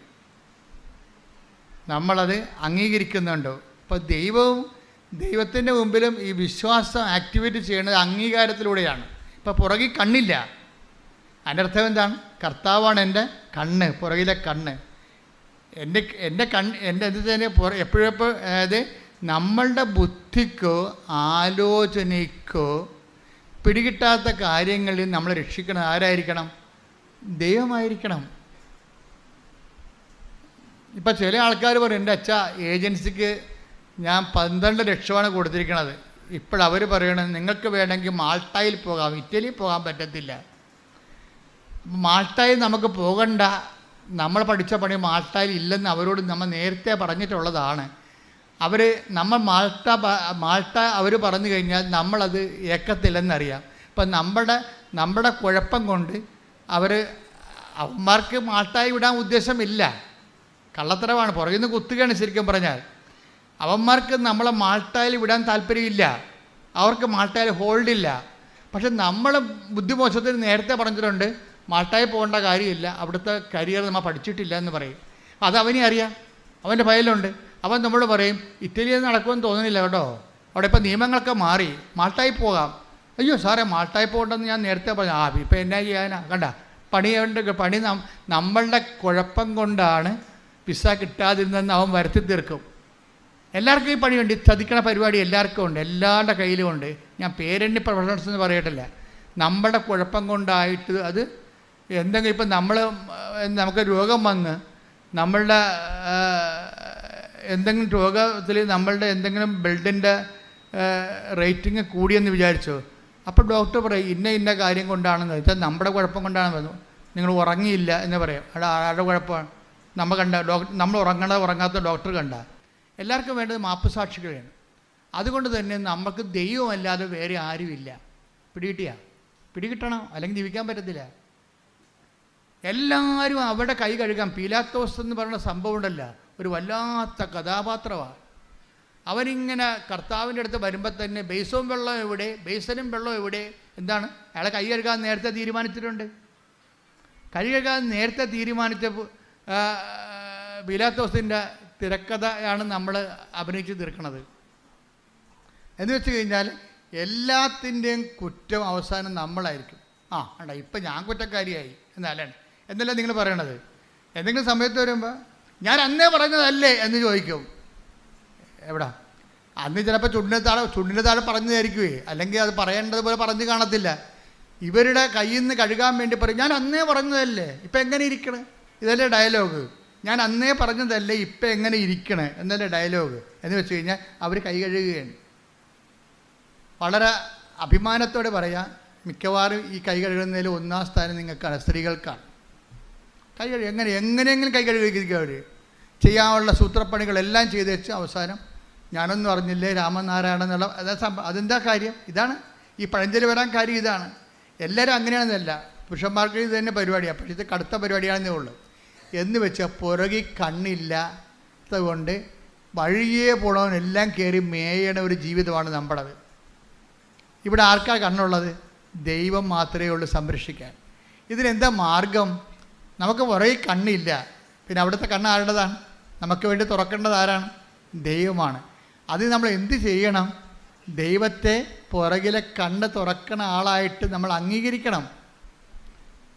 നമുക്ക് കാണാൻ പാടില്ലാത്ത കാര്യങ്ങളെ കണ്ട് നമ്മൾ സഹായിക്കുന്ന ആളാണ് ദൈവം എന്നുള്ളത് നമ്മൾ അംഗീകരിക്കണം. പക്ഷെ ചില ആൾക്കാർക്ക് ഒരു കുഴപ്പമുണ്ട്. എന്താണ്? അത് അംഗീകരിച്ച് തരത്തില്ല. മനുഷ്യൻ്റെ മനസ്സിരിക്കണത് എന്താണ്? അവൻ തന്നെ ദൈവം. അത് തന്നെയല്ലേ ഹ്യൂമനിസ്റ്റുകൾ പറയണത്. മാനവികതയെന്ന് കൊട്ടിക്കൊഷിക്കുന്ന ഫ്രഞ്ച് വിപ്ലവത്തിന് ശേഷം ഉണ്ടായിട്ടുള്ള റീസൻ്റെ ഉദയങ്ങൾ, റിനൈസൻസ്, യുക്തിയുടെ പ്രഭാതങ്ങളെല്ലാം കൊട്ടിക്കൊഷിക്കണ മാനവികത എന്താണ്? അതിൽ നിന്നെല്ലാം ഫെഡറലിസം വരണത്. ആ ഫെഡറലിസത്തിൻ്റെതും എന്താണ്? ഞാൻ തന്നെ ദൈവം. അപ്പം എനിക്ക് മോറലില്ല, എനിക്ക് പാപമില്ല. ഫെഡറലിസത്തിൻ്റെ ഭവിഷ്യത്ത് എന്താണ്? ഞാൻ തന്നെ ദൈവം. അതുകൊണ്ട് എനിക്ക് പീനൽ കോഡുകളില്ല, എനിക്ക് പാപമില്ല, പാപബോധമില്ല. അതൊക്കെ പഴയകാല മതങ്ങളുടേതാണെന്ന് പറഞ്ഞുകൊണ്ട് ചിലരൊക്കെ ടി വി ഇരുന്നുകൊണ്ട് ഭയങ്കര സഞ്ചാര സാഹിത്യം തട്ടിവിടണല്ലേ. ഞാൻ തന്നെ ദൈവം എന്നാണ് അവർ പറയണത്. അതുകൊണ്ട് നിയമങ്ങളൊന്നും അവർക്ക്, പക്ഷെ അവർ പാലിക്കണ നിയമങ്ങളെല്ലാം മതങ്ങളുടെയാണെന്ന് ഓർക്കണം. കാരണം ബേസിക്കായിട്ട് ഇവരെല്ലാം നല്ല മനുഷ്യരാണ്. ആ നല്ല മനുഷ്യരാക്കിയത് ആരാണ്? ദൈവത്തെ വിശ്വസിച്ചിരുന്നൊരു ജനതയാണ്. അവരുണ്ടാക്കിയ മോറൽ കോഡുകളാണ് ഇവർ ഫോളോ ചെയ്യണത്. പക്ഷെ അവർ അംഗീകരിക്കത്തില്ല. എന്താ കാര്യം? ദൈവത്തെ അംഗീകരിക്കണവർക്ക് പോരായ്മയാണ്. അതിലെ റോമ 1:29 വായിച്ച് ശ്രുതികട്ടെ. Hallelujah hallelujah hallelujah hallelujah hallelujah. യേശുവേ നന്ദി. Hallelujah hallelujah. യേശുവേ ആരാധന ആരാധന ആരാധന ആരാധന. റോമ 1:28. റോമ 1:28. ദൈവത്തെ അംഗീകരിക്കുന്നത് പറഞ്ഞേ. ദൈവത്തെ അംഗീകരിക്കുന്നത് പോരായ്മയായി. ഞാൻ പറഞ്ഞ അതേ വാക്ക് തന്നെയാണ്. കണ്ട, ദൈവം എന്ന് പറഞ്ഞ ദൈവത്തെ അംഗീകരിക്കുന്നത് പോരായ്മയായി അവർ കരുതിയത് നിമിത്തം അധമ വികാരത്തിനും അനുചിത പ്രവൃത്തികൾക്കും ദൈവം അവരെ വിട്ടുകൊടുത്തു. ദൈവത്തെ അംഗീകരിക്കണ പോരായ്മ ഇപ്പൊ പുറകെ കണ്ണില്ല. അതുകൊണ്ട് കർത്താവിൻ്റെ കണ്ണാണ് പ്രവർത്തിക്കേണ്ടത്. നമുക്ക് ചില കാര്യങ്ങൾ കാണാൻ പറ്റത്തില്ല, നമുക്ക് ചതിപ്പെട്ടു പോകും എന്ന് പറയുമ്പോൾ ആ ചതിയിൽ നിന്ന് അത് എല്ലാ തരത്തിലും പറ്റും. അതിനാണ് കർത്താവ് ഒരു പ്രാർത്ഥന നമുക്ക് പറഞ്ഞു തന്നത്. എന്ത് പ്രാർത്ഥനയാണ് പറഞ്ഞത്? ഞങ്ങളെ പ്രലോഭനത്തിൽ അതാ ഈ പ്രാർത്ഥന ചതിപ്രാർത്ഥനയാണ്. അതായത് പുറകിൽ കണ്ണില്ലാത്ത കാരണം വരാൻ പോകുന്ന ചതികളിൽ നിന്ന് ഞങ്ങളെ രക്ഷിക്കണമേ, സംരക്ഷിക്കണമേ. സംരക്ഷണ പ്രാർത്ഥനയാണത്. എന്താണ്? ഞങ്ങളെ പ്രലോഭനത്തിൽ ഉൾപ്പെടുത്തരുത്. ഇപ്പം ചിലർക്ക് മാട്ടായി ഇറ്റലി പോകാൻ വേണ്ടി 30 ലക്ഷം ചോദിക്കുമ്പോൾ ഒരു സ്ഥലത്ത് നിന്ന് പറഞ്ഞ് ചുമ്മാ കള്ളത്തരം, വേറെ 8 ലക്ഷം കൊണ്ട് ഞങ്ങൾ നിങ്ങളെ കൊണ്ടുപോകാമെന്ന് പറയുമ്പോൾ അയ്യോ 30 ലക്ഷമാണ് അവന്മാർ ചോദിച്ചത് എന്ന് പറയുമ്പോൾ നമുക്ക് തന്നെ ഭയങ്കര കിട്ടിയ കാശ് തന്നെ, ഇത് പോകരുത്, ഇനി ഒരു സീറ്റ് കൂടിയേ ഉള്ളെന്നൊക്കെ അവർ പറയും നമ്മളോട്. ഇനി ഒരു സീറ്റ് കൂടിയേ ഉള്ളു. നിങ്ങൾ 10 മണിക്ക് വിവരം പറയണം, 11 മണിക്ക് വിളിച്ചാൽ വേറെ ആൾക്കാർ ഇത് കൊണ്ടുപോകുമെന്ന് പറയുമ്പോൾ തന്നെ ഇല്ലാത്ത കാശ് ഉണ്ടാക്കി നമുക്ക് കൊടുക്കും. ചതി തന്നെ കണ്ട, പുറകെ കണ്ണില്ല, സമ്മർദ്ദത്തിന് വഴങ്ങി. അപ്പോൾ നമ്മൾക്ക് ദൈവത്തെ അംഗീകരിക്കണവരാണ് നമ്മളെങ്കിൽ നമുക്ക് പ്രൊട്ടക്ഷൻ ഉണ്ടാവും. ഈ പറ്റിക്കണ കാണ്ടാമൃഗം വരുമ്പോൾ തന്നെ അവനെ കർത്താവ് വഴിമാറ്റി വിടും. എന്താ കാര്യം? നമ്മൾ പറഞ്ഞിട്ടുണ്ട്, പ്രലോഭനത്തിൽ ഉൾപ്പെടുത്തരുതേ. അതാ സംബന്ധിച്ച് അവനെ നമ്മുടെ മുമ്പിൽ കൊണ്ടുവന്ന് ചാടിക്കരുതേ. അവൻ അവൻ്റെ വഴിക്ക് പോയിക്കോട്ടാ, നമ്മുടെ മുമ്പിൽ കൊണ്ടുവന്ന് ചാടിക്കരുതേ. അത് ഭയങ്കര പ്രാർത്ഥനയാണത്. കർത്താവ് ഒരു പ്രാർത്ഥന ചെല്ലുമ്പോൾ മനുഷ്യനും മനുഷ്യൻ്റെ ആധ്യാത്മികതയും അതിൻ്റെ അപാചയങ്ങളും അതിൻ്റെ ചതിക്കുഴികളും എല്ലാം അഡ്രസ്സ് ചെയ്തുകൊണ്ടാണ് ആ പ്രാർത്ഥന വരണത്. കാര്യം എന്താ? എനിക്ക് പുറകിൽ കണ്ണില്ല, ന്യായസമയത്ത് ചതിക്കപ്പെടാൻ സാധ്യതയുണ്ട്. ചതിക്കപ്പെടാതിരിക്കാൻ വേണ്ടി പ്രലോഭനത്തിൽ ഉൾപ്പെടുത്തരുതെന്ന് പ്രാർത്ഥിച്ചാൽ മാത്രം പോരാ, പിന്നെ എന്ത് ചെയ്യണം? ദൈവത്തെ അംഗീകരിക്കുന്നത് പോരായ്മയെ കരുതിയ കൊണ്ടല്ലേ. അപ്പോൾ ആരാണ് ദൈവത്തെ അംഗീകരിക്കണ പോരായ്മയെ കരുതിയ ആരായിരിക്കും ദൈവം? അവൻ തന്നെ ആയിരിക്കും ദൈവം. അവൻ ദൈവമായത് കാരണം വേറെ ഒരു ദൈവത്തിന് ഒരു നാഴിയുടെ അകത്ത് ഒരു നാഴി കടക്കത്തില്ലെന്ന് പറയത്തില്ലേ? ചില 2 അഹങ്കാരികൾ ഒരുമിച്ച് വന്നു കഴിഞ്ഞാൽ പറയും ഒരു നാഴിയുടെ അകത്ത് ഒരു നാഴി കടക്കത്തില്ലെന്ന് പറയും. ഇപ്പം ചില ആൾക്കാരുണ്ട്, ഇപ്പം ചേട്ടനോട് പറയടാ അവനെ അറിയാവിടെ, അവനവിടെ പോയതാണ്, നീ അവനോട് വഴി ചോദിക്കുക. പിന്നെ അവന് വഴി ചോദിക്കുക, പിന്നെ നിങ്ങൾ തള്ള ചോദിച്ചാൽ മതി പറയും. അനിയനോട് വഴി ചോദിക്കാൻ പറയണേ, ഗോവയിൽ പോകാൻ വേണ്ടി ഇൻ്റർവ്യൂവിന് വേണ്ടി ചേട്ടനോട് പറയണം അമ്മ, അവനെ അറിയാവിടെ, ഇവന്മാർ തമ്മിൽ മിണ്ടാതല്ല, അതുകൊണ്ട് അവനെ അറിയാവിടെ, അവനോട് ചോദിക്കടാ എന്ന് പറയും. അപ്പം ഞാൻ ചേട്ടനല്ലേ, ഞാനിങ്ങനെ അനിയനോട് ചോദിക്കണേ എന്ന് പറഞ്ഞ് ചില കാണ്ടാമൃഗങ്ങൾ അങ്ങനെ ഉണ്ട്. കൊമ്പില്ലാത്ത കാണ്ടാമൃഗങ്ങളുടെ എണ്ണം സമൂഹത്തിൽ കൂടുതലാണേ. ചോദിക്കുന്നത് ഒരു നാഴിയുടെ അകത്ത് വേറെ നാഴി കടക്കത്തില്ല. 2 അഹങ്കാരികളാണ്. എന്നാൽ ചേട്ടൻ അബദ്ധത്തിൽ ചാടാൻ പോണതുകൊണ്ട് ഇവൻ പറഞ്ഞു കൊടുക്കത്തുമില്ല, വഴികളെ പറഞ്ഞു കൊടുക്കത്തില്ല. അവൻ എന്നോട് ചോദിക്കട്ടെ എന്ന് പറഞ്ഞുകൊണ്ടിരിക്കും. ഈ 2 കൾപ്പിറ്റുകളാണ്, 2 തെറ്റുകാരാണ്. അനിയൻ പറയും എനിക്കറിയാവില്ല വഴിയെന്ന് അവനെ അറിയാവില്ല, അവൻ എന്നോട് ചോദിക്കട്ടെ. ഇനി ഇവൻ അങ്ങോട്ട് പറഞ്ഞു കൊടുത്താൽ നിന്നെ ഒരിക്കലും വിളിച്ചാന്ന് ചോദിക്കും. ഈ ആൾക്കാർക്ക് ഉടമ്പടി ജീവിക്കാൻ പറ്റത്തില്ല. അഹങ്കാരികളാണ്, 2 അഹങ്കാരികളാണ്.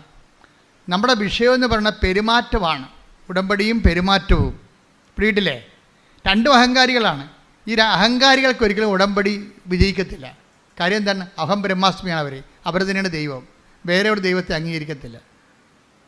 അവരംഗീകരിക്കത്തില്ല. അതുകൊണ്ട് നിങ്ങൾ ഉടമ്പടി എടുത്തിട്ടുള്ള ആൾക്കാരെ, ഞാൻ അഹം ബ്രഹ്മാസ്മി എന്നൊക്കെ പറഞ്ഞാൽ ചുമ്മാ പറഞ്ഞ കേട്ടോ, നിങ്ങൾക്ക് മനസ്സിലാക്കാൻ വേണ്ടി പറഞ്ഞതാണ്, ഞാൻ ആരും ആക്ഷേപിച്ചൊന്നുമല്ല. പക്ഷേ എൻ്റെ പ്രശ്നം വെച്ച് കഴിഞ്ഞാൽ മനുഷ്യൻ്റെ അടിസ്ഥാനമായിട്ടുള്ള ഒരു ചിന്തയാണ് ഞാനാണ് ദൈവം. അത് എല്ലാവർക്കും ഉണ്ട്. ഈ വിഷയത്തിൽ എക്സ്പീരിയൻസ്ഡ് ആണ് നിങ്ങളെങ്കിൽ ഈ വിഷയത്തിൽ നിങ്ങളായിരിക്കും ദൈവം. ഞാനാണ് ദൈവം എന്ന് എല്ലാവരും പറയുവേ. നിങ്ങളീ വിഷയത്തിൽ എക്സ്പീരിയൻസാണ്. അപ്പോൾ എക്സ്പീരിയൻസ് ആകുമ്പോൾ നിങ്ങൾ എങ്ങനെയാണ് ഈ കാനഡയിൽ പോയി ജീവിക്കണത്, എങ്ങനെയാണ് തണുപ്പ് കാലത്ത് കാനഡ ജീവിക്കണത്, അതിൻ്റെ കാര്യം നിങ്ങൾക്കറിയാം. പക്ഷേ അനിയത്തിയാണ്, നാത്തൂനാണ് പോകാൻ പോണത്, അറിഞ്ഞു കൊടുക്കത്തില്ല. എന്താണ്? അവൾ വന്ന് എൻ്റെ അടുത്ത് ചോദിക്കട്ടെ. കാര്യം അതിൻ്റെ ദൈവം ഞാനാണ്. മനസ്സിലായി? അതിൻ്റെ ദൈവം ഇതെല്ലാ അണ്ണന്മാരുടെയും കയ്യിലുണ്ട്. ദൈവത്തെ ഓരോരോ കാര്യങ്ങൾക്കാണ് നമ്മൾ ദൈവം. നമ്മുടെ എക്സ്പീരിയൻസ് ആയിട്ടുള്ള കാര്യങ്ങൾക്ക് നമ്മൾ ദൈവങ്ങളാണ്. പറഞ്ഞതൊക്കെ മനസ്സിലാകുന്നുണ്ടല്ലോ അല്ലേ? നമ്മൾക്ക് എക്സ്പീരിയൻസ് ആയിട്ടുള്ള കാര്യങ്ങൾക്ക് നമ്മൾ ശരിക്കും പറഞ്ഞാൽ എന്താണ്? അവർ അബദ്ധത്തിൽ ചാടാൻ പോകുമ്പോൾ എളിമയോടെ ചെന്ന് അങ്ങോട്ട് പറഞ്ഞു കൊടുക്കണം, ചേട്ടാ അത് ശരിയല്ല, അങ്ങനെ പോയാൽ ശരിയാകത്തില്ല. അപ്പോൾ ഉടനെ അവൾ അഹങ്കാരിയാണെങ്കിൽ പറയും, ഇതൊക്കെ ഒന്നും പറയേണ്ട ആവശ്യം, ഇതൊക്കെ എനിക്കറിയാമെന്ന് പറയും. എല്ലാവരും അങ്ങനെയല്ലേ പറയണേ വീട്ടിലെ? അങ്ങനെ 2 പ്രാവശ്യം അനിയത്തിമാർ പറഞ്ഞു കഴിയുമ്പോൾ അപ്പം ചേട്ടത്തിമാരെ സഹായിക്കാൻ പോകത്തില്ല. എന്താ കാര്യം? അവളുടെ കയ്യിരിക്കുന്ന അഹങ്കാരമാണെന്നറിയാം. അപ്പോൾ ഈ 2 കണക്കാണ്. ഇത് 2 പേരും ഉടമ്പടി എടുത്തു കഴിയുമ്പോൾ ഇത് വർക്കൗട്ട് ചെയ്യത്തില്ല. കാര്യം എന്താണ്? അവർ തന്നെയാണ് ദൈവം. അതുകൊണ്ട് ദൈവത്തെ അംഗീകരിക്കുക, നമ്മുടെ ജീവിതത്തിൽ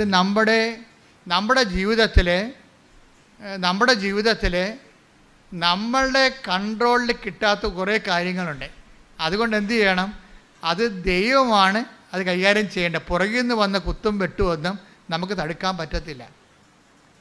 അനക്കം കേട്ടാൽ ചിലപ്പോൾ തിരിയാൻ പറ്റും. ചിലപ്പോൾ കൊല്ലാൻ വന്നവന് അനക്കം ഉണ്ടാക്കി ബഹളം എല്ലാവരെയും വിളിച്ച് പറഞ്ഞിട്ടാണ് വന്നത്. അല്ല, അവൻ പതുങ്ങിയല്ലേ വരത്തുള്ളൂ. അപ്പം അതുകൊണ്ട് തന്നെ നമുക്ക് ദൈവത്തിനെ നമുക്ക് വേണ്ടി വരും. പക്ഷേ ദൈവത്തെ നമ്മൾ അംഗീകരിക്കണം. അംഗീകരിച്ചിട്ട് എന്താ ചെയ്യേണ്ടത്? അംഗീകരിക്കുന്നതിൻ്റെ ഭാഗമായിട്ടാണ് നമ്മൾ അഹങ്കാരം അമർത്തണത്. പിടികിട്ടിയാ? രണ്ട് ദൈവം ഒരുമിച്ച് വസിക്കത്തില്ലല്ലോ. അഹങ്കാരം നമ്മൾ ദൈവമല്ലേ. നമ്മളെ ദൈവമാക്കുന്നത് ആരാണ്? അഹങ്കാരമല്ലേ. നമ്മളെ ദൈവമാക്കുന്നത് ആരാണ്? നമ്മുടെ അഹങ്കാരമാണ്. ഇപ്പോൾ രണ്ട് ദൈവം ഒരുമിച്ച് വസിക്കാത്ത കാരണം അഹങ്കാരികളെ ചിതറിക്കാതെ, അത് അമ്മയുടെ വചനങ്ങളെ കണ്ടില്ലേ, അഹങ്കാരികളെ ചിതറിച്ചു. വചനം എടുത്ത് ശ്രുതിക്കട്ടെ. Hallelujah, hallelujah, hallelujah. യേശുവേ നന്ദി. Hallelujah, hallelujah, hallelujah, hallelujah, hallelujah, hallelujah. ലൂക്ക 1:52. ലൂക്ക 1:52. 51:52. അവിടുന്ന് തന്റെ ഭുജം കൊണ്ട് ശക്തി പ്രകടിപ്പിച്ചു. ഹൃദയ വിചാരത്തിൽ അഹങ്കരിക്കുന്നവരെ ചിതറിച്ചു. ശക്തന്മാരെ സിംഹാസനത്തിൽ നിന്ന് മറിച്ചിട്ടു. എളിയവരെ ഉയർത്തി. അപ്പോൾ ഇതിൻ്റെ അകത്ത് വരുന്ന ഒരു വിഷയം, അഹങ്കാരം കുറക്കുമ്പോൾ തന്നെ ഒരു എളിമ വരത്തില്ലേ? അപ്പോഴതിനാണ് വിനയം എന്ന് പറയണത്. ചില ആൾക്കാർക്ക് ഭയങ്കര വിനയമായിട്ട് നമുക്ക് നിവൃത്തിയില്ലാത്ത കാര്യം സാധിച്ചെടുക്കാൻ വേണ്ടി ചില ആൾക്കാർ വിനയം അഭിനയിക്കും. അവർക്ക് വിനയമില്ല. ചുമ്മാ ഈ കാര്യം കാണാൻ വേണ്ടി തൽക്കാലം കാണിക്കുന്ന ഒരു അഭ്യാസമാണെന്ന് നമുക്കറിയാമെങ്കിലും ആ അഭിനയമല്ല. അതായത് ഈ അഹങ്കാരം അവസാനിപ്പിക്കുമ്പോഴാണ് വിനയം രൂപപ്പെട്ട് വരുന്നത്. അഹങ്കാരവും വിനയവും ഒരുമിച്ച് വസിക്കത്തില്ല. അതിവിടെ വിഷയമാണ്. ഉടമ്പടിയിലുള്ള ആൾക്കാർ ഇപ്പം അതെനിക്കറിയാം, എന്നോട് ആരും പഠിപ്പിക്കണ്ട എന്ന് പറയത്തില്ല. അതാണ് അഹങ്കാരം. അതെനിക്കറിയാം, എന്നെ ആരും പഠിപ്പിക്കണ്ട എന്ന് പറയും. ചില ആൾക്കാർ കുറേ മുമ്പോട്ട് പോയാലും പരിചയമില്ലാത്ത സ്ഥലത്ത് ചെന്നാലും ആരോടും വഴി ചോദിക്കത്തില്ല. തന്നെത്താൻ തിരക്ക് കണ്ടുപിടിക്കും. എന്താണ്? ആരോടും ചോദിക്കുമ്പോൾ എനിക്ക് വഴിയറിയാൻ പാടില്ലെന്ന് അവർക്കറിയത്തില്ലേ? അതിവർക്ക് കുറച്ചിലെന്ന് സാധനം. കുറച്ചിൽ കണ്ട ഇവർക്കെന്താ കൂടിയ ഉരുപ്പടിയാണെന്ന് അവർക്ക് തന്നെ അറിയാം. അതാണ് കുറച്ചിലെന്ന് പറയണത്. കുറച്ചിലെന്നല്ലേ പറഞ്ഞത് അഹങ്കാരത്തിന്. അപ്പോൾ ഇവർക്ക് തന്നെ അറിയാം ഇവരെന്താ കൂടിയ ഉരുപ്പടിയാണ്. ഒരു സ്ഥലത്ത് പോവുകയാണ്, പരിചയമില്ലാത്ത വഴിയാണ്, പക്ഷേ നിർത്തിപ്പോലും ചോദിക്കത്തില്ല ഇതെവിടെയാണ് പോകേണ്ടതെന്ന് ചോദിക്കത്തില്ല. എന്താണ്? തിരക്ക് കണ്ടുപിടിക്കും. ഇപ്പോൾ വന്ന് ഗൂഗിളിനോട് മാത്രമല്ലേ ചോദിച്ചുള്ളൂ. അങ്ങനെയല്ല ആൾക്കാർ കുളത്തിൽ ചാടണത്. ഇപ്പം അഹങ്കാരികൾക്ക് ഏറ്റവും വലിയ ഗുണം ചെയ്തിരിക്കണ ഗൂഗിളാണ്. എങ്ങനെയായാലും എപ്പോഴായാലും പാഠശേഖരത്തൊക്കെ ചെന്ന് അവസാനിക്കണത്. ഗൂഗിളിൽ ചേച്ചി എപ്പോഴും തെറ്റിക്കുമല്ല. എന്നാലും വാവിളിച്ചാരോടും ചോദിക്കത്തില്ല. നിങ്ങൾ വാവിളിച്ചൊരു കാര്യം ചോദിക്കാത്തതാണെങ്കിൽ അഹങ്കാരിയാണെന്ന് നിങ്ങൾ ഓർത്തുവെച്ചാൽ മതി. അത് ഈ കാര്യത്തിന് വേണ്ടിയല്ല, പല കാര്യത്തിലും നിങ്ങൾ അഹങ്കാരിയാണ്. ഒരു കാര്യത്തിൻ്റെ പോവഴി എങ്ങനെയാണ് എന്ന് ചോദിക്കണം. അറിയാൻ പറയും ചോദിക്കണം. അത് ചോദിക്കുന്നില്ല, അതിന് മോന്തം കയറ്റി ഇരിക്കുകയുള്ളൂ. മറ്റുള്ളവർ ഇങ്ങോട്ട് വന്ന് പറയട്ടെ എന്നൊക്കെ പറയുന്ന സംഭവം ഇവർക്ക് ഉടമ്പടി വർക്കൗട്ട് ചെയ്യത്തില്ല.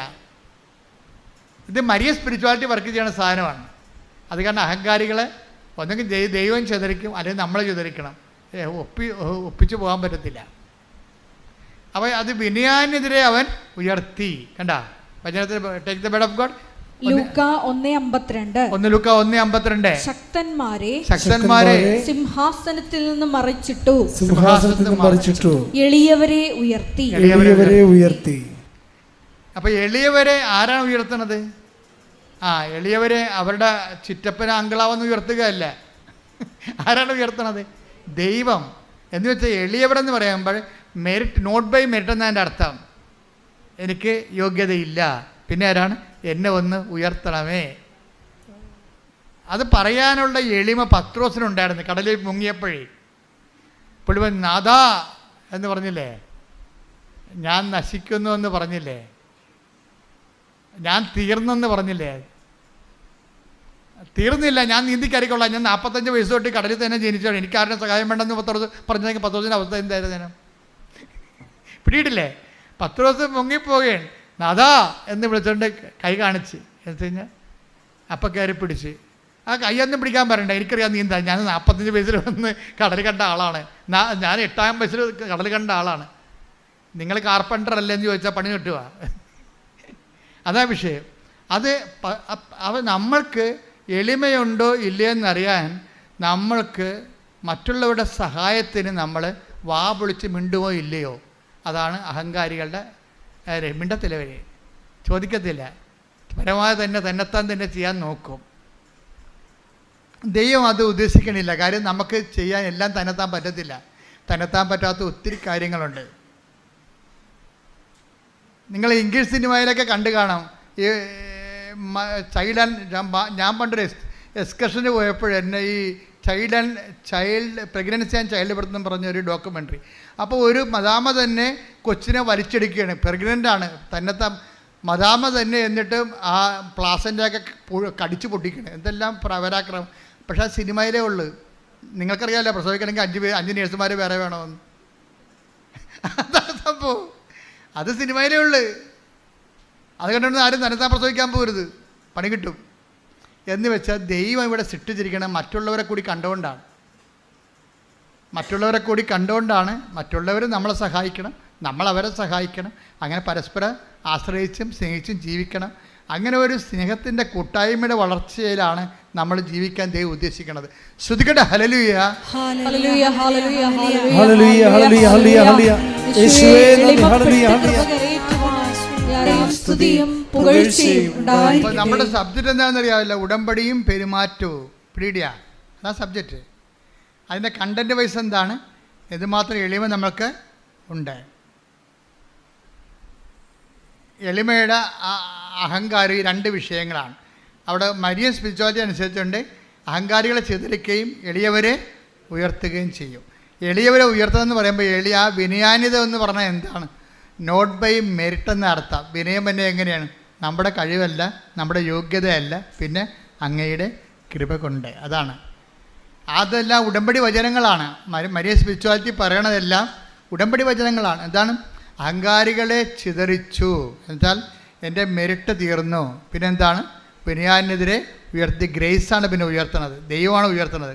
അല്ല നമ്മുടെ വീട്ടുകാരും നാട്ടുകാരും അല്ല ഉയർത്തണത്, നമ്മുടെ മാർക്കും അല്ല ഉയർത്തുന്നത്, ദൈവമാണ്. കഴിഞ്ഞ ദിവസം ഒരു സാക്ഷ്യം ഉണ്ടായിരുന്നു. ഒരു മോള് B.Ed പരീക്ഷയാണ്. അപ്പോൾ അവളുടെ വൈവ എന്തോ പരിപാടിയാണ്. അപ്പോൾ അവൾ തോറ്റ് ഭയങ്കര പ്രയാസപ്പെട്ട് ഒക്കെ പഠിച്ചിട്ട് തലയ്ക്കാറില്ല. അവർ റിലേ പോകണം. പഠിക്കുന്തോറും റിലേ പോകും. റിലേ പോയാൽ കിളി പോയെന്ന് ആൾക്കാർ പറയത്തില്ല, അതുപോലെ പണ്ട് റിലേ പോയെന്ന് പറയും, ഇപ്പോൾ കിളി പോയെന്നാണ് പറയണത്. അപ്പോൾ അങ്ങനെ പോയിട്ട് ഒരു പിടിയും കിട്ടണില്ല. ഇവളെ വൈവയൊക്കെ വന്നിരിക്കുമ്പോൾ ഈ വൈവ അവൾ ഉടമ്പടി എടുത്തിട്ടുണ്ട്.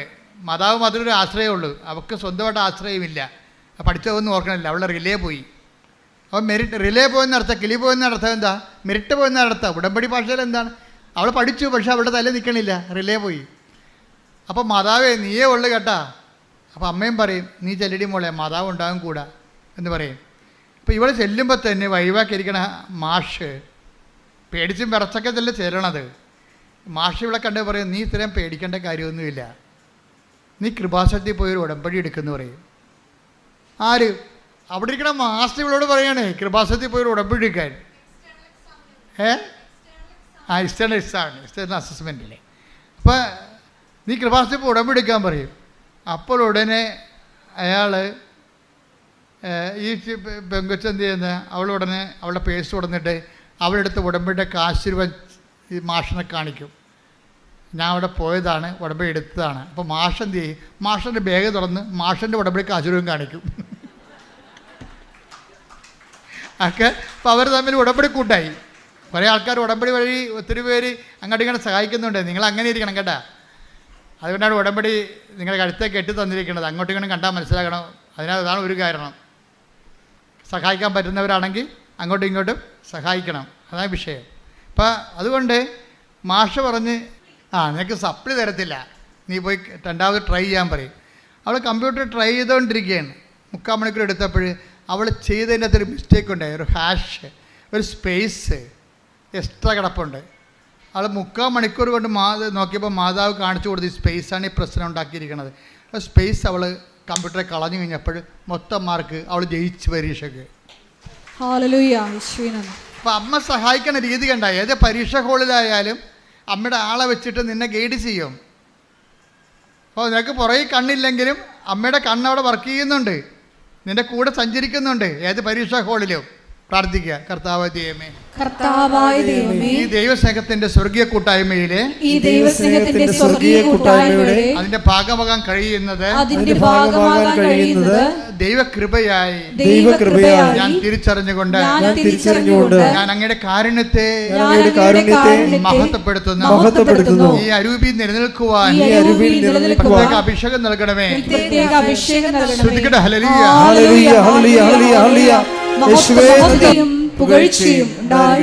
നമ്മുടെ വിഷയം ഉടമ്പടിയും പെരുമാറ്റവും, അതാണ് ഒരു സബ്ജക്റ്റ്.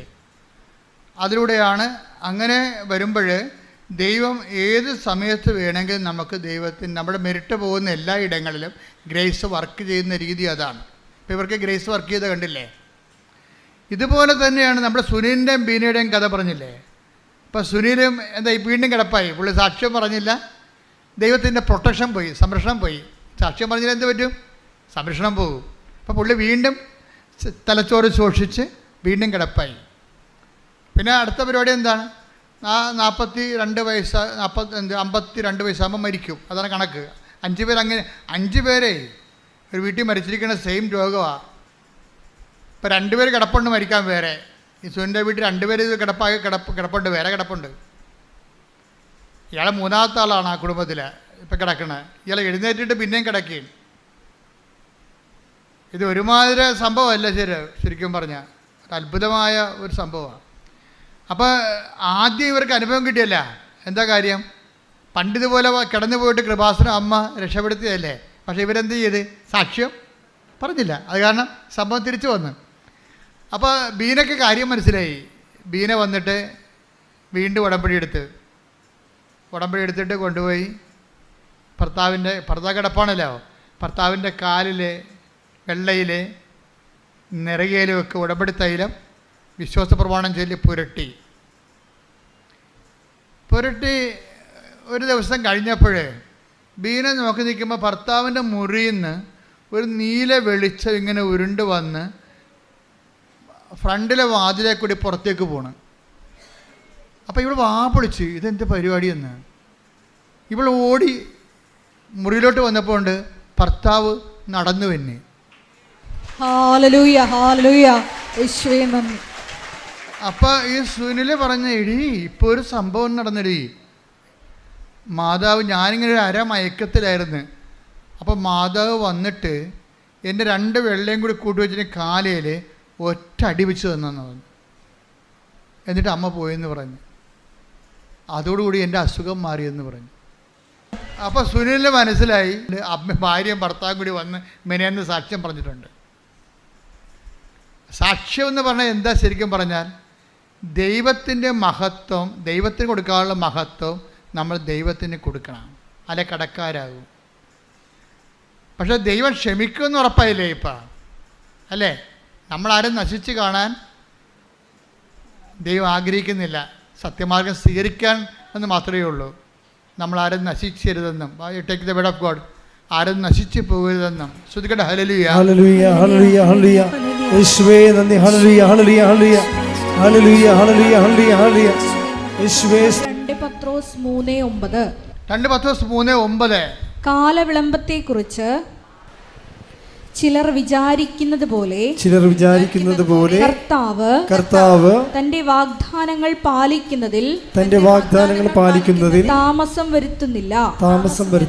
ആരും നശിച്ചു പോകാതെ എല്ലാവരും അനുദപിക്കണമെന്ന് അവിടുന്ന് ആഗ്രഹിക്കുന്നത് കൊണ്ട് നിങ്ങളോട് ദീർഘക്ഷമ കാണിക്കുന്നുവെന്നേ ഉള്ളൂ. അതായത് ദൈവത്തിൻ്റെ ഒരു പ്രഖ്യാപിത നിലപാട് എന്താണ്? നമ്മളെ ശിക്ഷിക്കണമെന്നുള്ളതല്ല, പിന്നെന്താണ്? നമ്മളാരും നശിച്ചു പോകരുതെന്നാണ്. അപ്പം അതുകൊണ്ട് നമുക്ക് തിരിച്ചു വരാനുള്ള സമയങ്ങളുണ്ട് ശരിക്കും. അതുകൊണ്ട് ദീർഘക്ഷമ നമ്മൾ കാണിക്കണം ദൈവം നമ്മളോട്. നമ്മൾക്കിതുപോലുള്ള അനുഭവങ്ങൾ വരുമ്പോൾ, ഈ കൂടുതൽ അനുഭവങ്ങളിലേക്ക് നമ്മൾ വളർന്നു വരുമ്പോൾ എന്താ ഗുണമെന്നറിയാമോ? നമുക്ക് ഈ അനുഭവങ്ങളാണ് ശരിക്കും പറഞ്ഞാൽ പെരുമാറ്റങ്ങൾ തരുന്നത്. ദൈവത്തെക്കുറിച്ച് ഇപ്പോൾ സുനിലിനൊരു അനുഭവം കിട്ടി. ഇനി സുനിലിൻ്റെ ശരീരത്തിൽ 16 മുഴകളുണ്ട്. ഉടമ്പടി തൈലം തേച്ചപ്പോൾ ആ മുഴകളെല്ലാം അപ്രത്യക്ഷമാകുമ്പോൾ ഒക്കെ 3 അവശേഷിച്ച്. ഇപ്പോൾ സുനിൽ എന്താ പറയണത്? ഞാൻ ഈ 3 വേണ്ടി ആശുപത്രി പോകത്തില്ല. എന്താ കാര്യം? എൻ്റെ അമ്മ എന്നെ സുഖപ്പെടുത്തിക്കൊള്ളു. അപ്പം മുഴ കണ്ടിട്ട് അന്താളിക്കണില്ല. അതിനോട് ഒരു സൗമ്യത കാണിക്കണേ അദ്ദേഹം. എന്നുവെച്ചാൽ സഹിക്കുന്ന സ്നേഹത്തിൻ്റെ കൂടെ, സഹിക്കുന്ന സ്നേഹം എന്താണ്? ക്ഷമയാണ്. സൗമ്യത എന്ന് പറയുന്നത് സഹിക്കുന്ന സ്നേഹത്തിൻ്റെ കൂടെ പ്രത്യാശ കയറുമ്പോഴാണ് സൗമ്യത ഉണ്ടാകണത്. സൗമ്യത എന്ന് പറയുന്നത് ഒരു കോമ്പൗണ്ടായിട്ടോ ഒരു പല പല പുണ്യങ്ങളുടെ ഒരു കോമ്പൗണ്ടാണ്. സഹിക്കുന്ന സ്നേഹമാണ് ബേസ്മെൻറ്റ്. ആ സ്നേഹത്തിൻ്റെ കൂടെ സഹനം കയറുമ്പോൾ ആ ക്ഷമ. ഞാൻ ക്ഷമിച്ചിരിക്കണം എന്ന് വെച്ച് കഴിഞ്ഞാൽ എൻ്റെ അർത്ഥം എന്താണ്? എനിക്ക് നിന്നോട് സ്നേഹമുണ്ട്, എൻ്റെ സ്നേഹം കാരണം ഞാൻ നിന്നെ സഹിച്ചിരിക്കുന്നു എന്നതിൻ്റെ അർത്ഥം. അതാണ് ക്ഷമ. അതായത് എനിക്ക് സ്നേഹം നിന്നോടുണ്ട്, സ്നേഹം കാരണം ഞാൻ നിന്നെ സഹിച്ചിരിക്കുന്നു. അതിൻ്റെ പേരെന്താണ്? ക്ഷമിച്ചിരിക്കുന്നു എന്നാണ്. അപ്പോൾ ക്ഷമയെന്ന് പറഞ്ഞാൽ എന്താണ്? സ്നേഹം പ്ലസ് സഹനമാണ് ക്ഷമ. നിങ്ങൾക്ക് സ്നേഹം ഉണ്ടെങ്കിലും സഹിക്കാൻ തയ്യാറാകണം. ദൈവം ക്ഷമയുള്ളവനാണെന്ന് പറഞ്ഞു കഴിഞ്ഞാൽ, കരുണയുള്ളവനാണെന്നൊക്കെ പറഞ്ഞു കഴിഞ്ഞാൽ, അത് പറയണമെങ്കിൽ നമുക്കെന്താ മുടക്ക്? പറഞ്ഞാൽ പോരെ. പക്ഷേ കർത്താവ് പറയും, എനിക്ക് മുടക്കുണ്ട്. എനിക്ക് നിങ്ങളുടെ സ്നേഹമാണെന്ന് പറഞ്ഞാൽ ഞാൻ ആ സ്നേഹത്തെ സാധൂകരിക്കാൻ വേണ്ടി ഞാൻ സഹിച്ചിട്ടുണ്ട്. അതാണ് ദൈവം ക്ഷമിച്ചിരിക്കുന്നത്. അത് ക്ഷമയാണല്ല. കുരിശിൻ്റെ അവസാനം പറയുന്നത് എന്താണ്? പിതാവേ, അവർ ചെയ്യുന്ന എന്തെന്ന് അവരറിയുന്നില്ല, അവരോട്. കുരിശിൻ്റെ ക്ഷമയാണ്. ആ ക്ഷമ നമുക്ക് തരണേ. എന്താണ് ആ ക്ഷമ? നമുക്ക് കിട്ടാനുള്ള ശിക്ഷ പുള്ളിക്കാരൻ വാങ്ങിച്ചെന്നാണ് ഈ പറയണത്. വീട്ടിലെ നമുക്ക് കിട്ടാനുള്ള പാപത്തിൽ കിട്ടാനുള്ള ശിക്ഷ അങ്ങേര് ശരീരത്തിൽ വാങ്ങിച്ചു. അതുകൊണ്ട് എന്താണ്?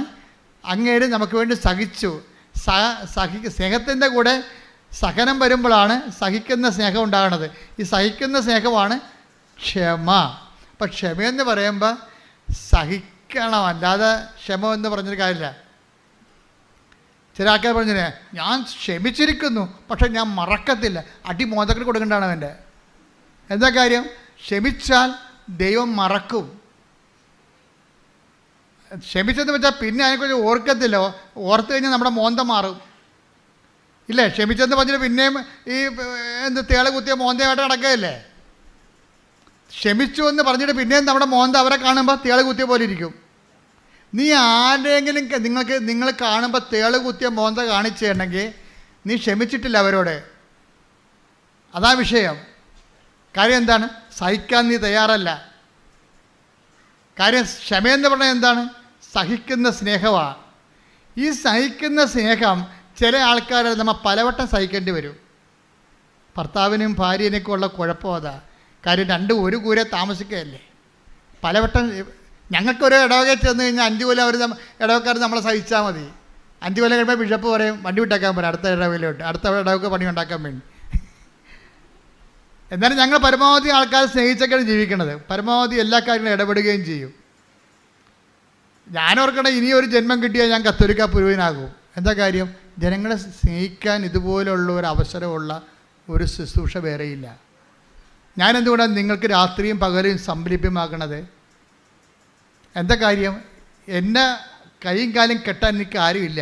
കാര്യം ഞാൻ എടുത്ത സ്വന്തം തീരുമാനത്തിലാണ് ജീവിതം സമർപ്പിച്ചിരിക്കുന്നത്. അപ്പോൾ ദൈവം എന്തുകൊണ്ടാണ് അതിൻ്റെ കൂടെ നിൽക്കണത്?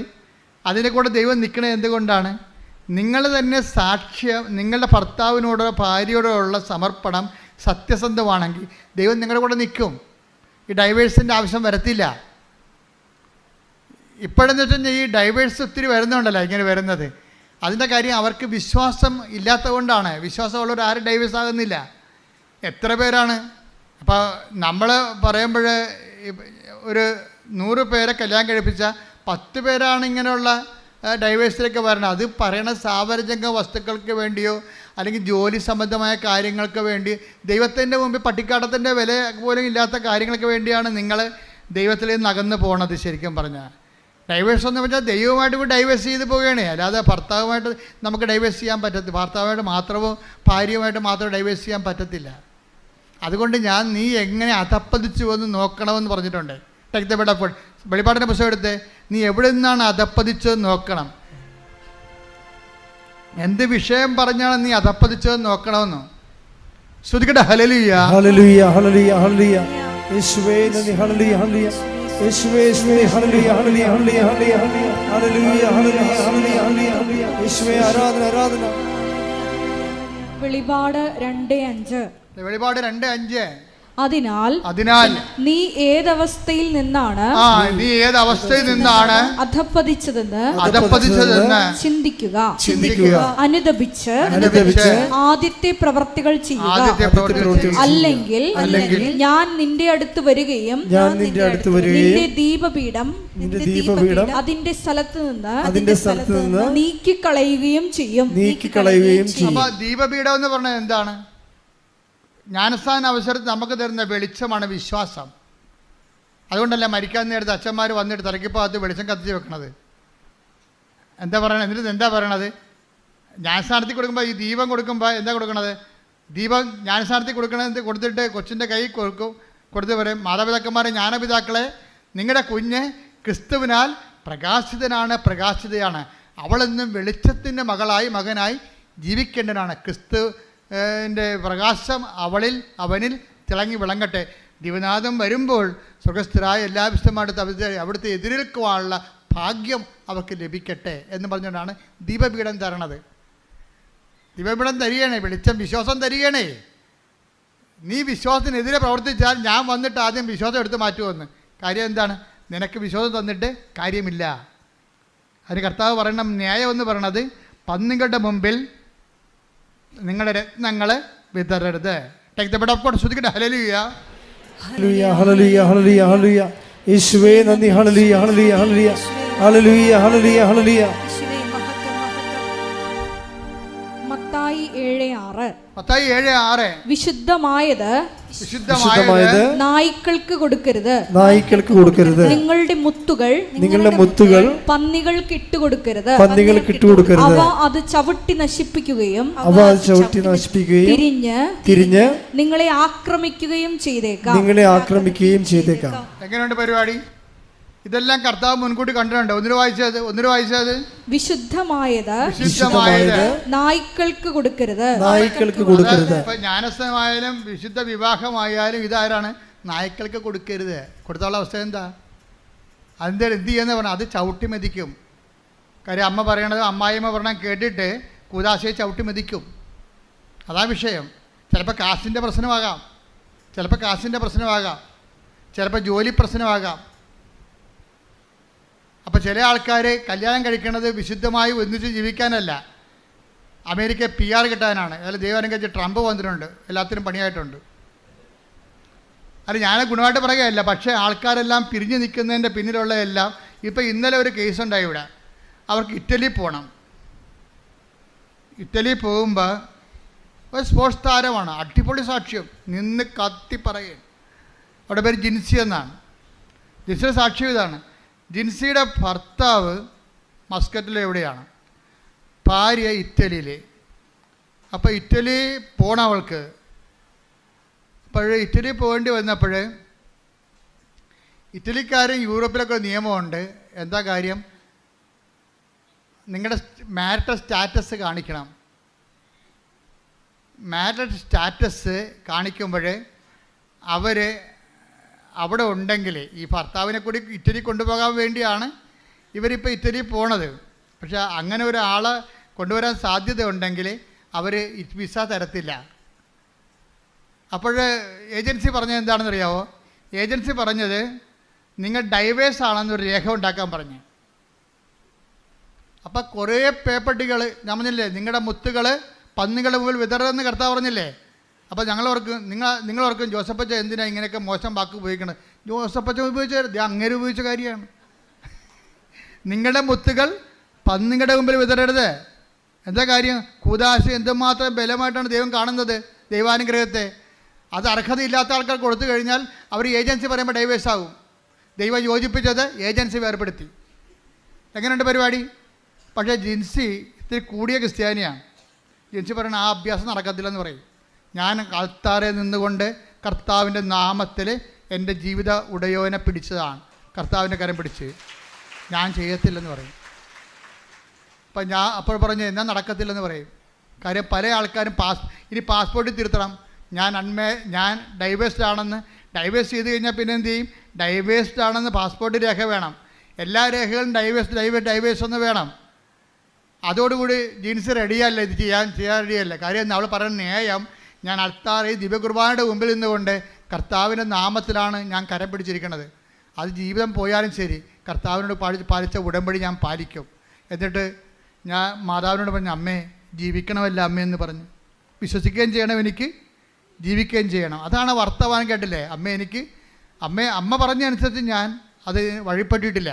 ആ പ്രലോഭനത്തിൽ ഞാൻ വീണില്ല. പക്ഷേ എനിക്ക് ജീവിക്കണ്ടേ, എൻ്റെ ഭർത്താവിന് ജീവിക്കണ്ടേ, ഞാനും മക്കളും ഒരുമിച്ച് ജീവിക്കണ്ടേ, കുഞ്ഞുങ്ങളെ പഠിക്കണ്ടേ, വിശ്വാസത്തിൽ കുഞ്ഞുങ്ങൾ ഞങ്ങളുടെ കൂടെ ഉണ്ടായാലല്ലേ അവരെ വിശ്വാസം വളർത്താൻ പറ്റത്തുള്ളൂ എന്ന് പറഞ്ഞോളൂ. ഇവളിങ്ങനെ ചുമ്മാ മൊബൈൽ തോണ്ടിക്കൊണ്ടിരിക്കുന്ന സമയത്ത് പെട്ടെന്ന് ജർമ്മനിയിൽ ഒരു കോൾ ഫോർ കണ്ടപ്പോൾ ഇവളുടെ ബയോഡേറ്റ അടിച്ചു കൊടുത്ത് ഉടനെ ജർമ്മനിക്കാർ ഇവരെ വിളിച്ച് 10 മിനിറ്റിനുള്ളിൽ ഓൺലൈൻ ഇൻ്റർവ്യൂ നടന്ന് യുവർ അപ്പോയിൻറ്റഡ് എന്ന്. അപ്പോൾ ദൈവത്തിൻ്റെ രീതി കണ്ടാൽ ദൈവം നമ്മുടെ കൂടെ നിൽക്കും. ഭർത്താവും ഭാര്യയും ജർമ്മനിക്ക് പോവുകയാണ് മക്കളെയും കൊണ്ട്. അതെന്താ കാര്യം? അവൾക്ക് അഭിമാനിക്കാൻ ജീവിതകാലം മുഴുവൻ അവളുടെ പേര് ഈ അൾത്താരെ പറയേണ്ടി വന്നത് അവളുടെ വിശ്വാസ സാക്ഷ്യമാണ്. ഇതാണ് സാക്ഷ്യം എന്ന് പറയണത്. സാക്ഷ്യം എന്ന് പറഞ്ഞാൽ വിശ്വാസം എന്തിനുള്ളതാണ്?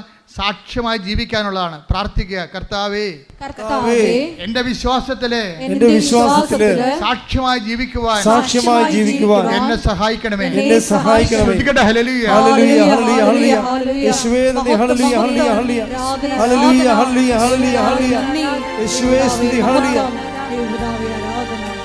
ആരാധനയും സ്തുതിയും പുകഴ്ചയും ഉണ്ടായിരിക്കട്ടെ. എൻ്റെ പ്രിയപ്പെട്ടവരെ, നമ്മൾ കർത്താവ് നമ്മളോട് സംസാരിച്ചുകൊണ്ടിരിക്കുകയാണ്. നിങ്ങൾ ഓർക്കേണ്ടത്, ഇപ്പോൾ ഈ ജിൻസിയുടെ കാര്യം തന്നെ എടുക്കാം. ജിൻസി എന്തുകൊണ്ടാണ് ഡൈവേഴ്സ് ചെയ്യണം, രേഖ ഉണ്ടാക്കണമെന്ന് പറഞ്ഞപ്പോൾ രേഖ ഉണ്ടാക്കാതെ എന്നിട്ട് കർത്താവിനോട് അവളോട് സംസാരിച്ചു. അമ്മ പറഞ്ഞ വചനമനുസരിച്ച് അവൻ പറഞ്ഞ പോലെ ഞാൻ ചെയ്തിട്ടുണ്ട്, ഉടമ്പടിയിലാണ് ഞാൻ. പക്ഷേ എൻ്റെ കുഞ്ഞുങ്ങൾക്ക് ജീവിക്കണ്ടേ, അവരെ വിശ്വാസം പഠിപ്പിക്കണ്ടേ. അപ്പം അതും ദൈവത്തെ മനസ്സിലാകും. അതാണ് സെക്കൻഡുകൾക്കുള്ള മറുപടിയാണ്. സെക്കൻഡുകൾക്കുള്ള മറുപടിയാണ്. എന്നിട്ട് ജിൻസി എന്തുകൊണ്ടാണ് പതറാതിരുന്നത്?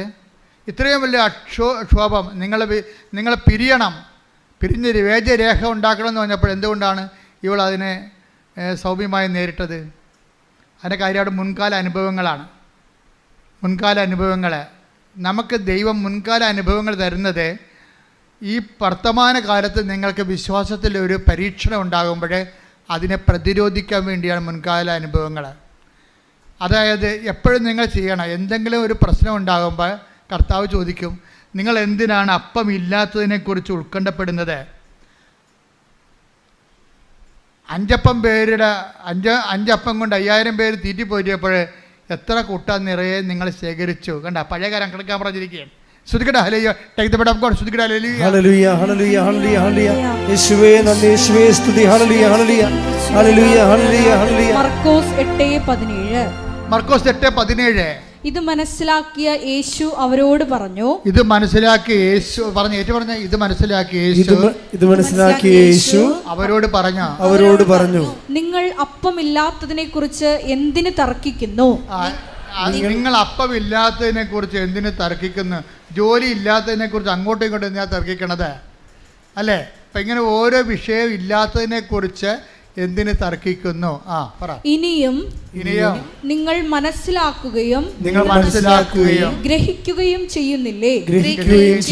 നിങ്ങളുടെ ഹൃദയങ്ങൾ മന്ദീഭവിച്ചിരിക്കുന്നുവോ? കണ്ണുണ്ടായിട്ടും നിങ്ങൾ കാണുന്നില്ലേ? ചെവിയുണ്ടായിട്ടും നിങ്ങൾ കേൾക്കുന്നില്ലേ? നിങ്ങൾ ഓർമ്മിക്കുന്നില്ലേ? 5 അപ്പം ഞാൻ 5000 പേർക്കായി ഭാഗിച്ചപ്പോൾ ശേഷിച്ച ശേഷിച്ച കഷ്ണങ്ങൾ നിങ്ങൾ എത്ര കുട്ട നിറച്ചെടുത്തു? 12 എന്ന് അവർ മറുപടി പറഞ്ഞു. 12 എന്ന് അവർ മറുപടി പറഞ്ഞു. 7 അപ്പം 4000 പേർക്ക് വീതിച്ചപ്പോൾ മിച്ചം വന്ന കഷ്ണങ്ങൾ നിങ്ങൾ എത്ര കുട്ട എടുത്തു? 7 എന്നവർ മറുപടി പറഞ്ഞു. അവൻ ചോദിച്ചു എന്നിട്ടും നിങ്ങൾ ഗ്രഹിക്കുന്നില്ലേ? അതായത് ഒരു വിഷയം ഉണ്ടാകുമ്പോൾ പഴയ അനുഭവങ്ങളുടെ ഫയലെടുക്കണമെന്ന് ഈശോ പറയണത്. നിങ്ങൾ ഇതിനേക്കാൾ കഴിഞ്ഞ ദിവസം ഇന്നലെ ഒരു ദിവസം ഒരു മജിസ്ട്രേറ്റ് എന്നെ വിളിച്ചു. അവർ ഡെലിവറി കഴിഞ്ഞിട്ട് എന്നെ വിളിച്ചതാണ്. വിളിച്ചു കഴിഞ്ഞപ്പോൾ കുറച്ച് വിഷമങ്ങളൊക്കെ എന്നോട് പറഞ്ഞു. അപ്പോൾ ഞാൻ പറഞ്ഞു, മകളെ, ഇതിനേക്കാൾ വലിയ പ്രയാസങ്ങളിലൂടെയാണ് നിങ്ങളുടെ കുടുംബം കടന്നു പോയത്. ഇന്ന് എത്രയോ വലിയ ഭാഗ്യം കിട്ടി. അപ്പോൾ ആ ദൈവം തന്നെ ഇപ്പോഴും ജീവിച്ചിരിക്കണം. ഇപ്പോൾ ഈ പ്രശ്നമൊക്കെ ഇപ്പോൾ പെട്ടെന്ന് തീരും. കാര്യം എന്താണ്? കഴിഞ്ഞ കാര്യങ്ങളെക്കുറിച്ച് ഓർക്കാൻ. ഉടനെ എൻ്റെ വാട്സപ്പിൽ അവരിങ്ങനെ കുറേ കർത്താവിനെ സ്തുതിച്ചുകൊണ്ട് കുറേ വചനങ്ങളുടെ പ്രാർത്ഥന കിട്ടും. എന്താ കാര്യം? ഞാൻ പറഞ്ഞ സത്യമാണ്. അവർക്ക് എന്ത് കിട്ടി? പ്രത്യാശ കിട്ടി. കഴിഞ്ഞ കാലങ്ങളിൽ അവരെ സഹായിച്ച കർത്താവ് തന്നെയാണ് ഇന്നും ജീവിച്ചിരിക്കുന്നത്. അത്രയും പ്രശ്നങ്ങൾ ഇന്നില്ല. ഇപ്പം ഇന്നുണ്ടായിരുന്ന പ്രശ്നങ്ങൾ കഴിഞ്ഞ കാലങ്ങൾ എന്നെ സഹായിച്ച കർത്താവ് ഇന്ന് എന്നെ സഹായിക്കും എന്നുള്ള ബോധ്യം കിട്ടി. കൈയടിക്കട്ടെ, ശ്രദ്ധിക്കട്ടെ.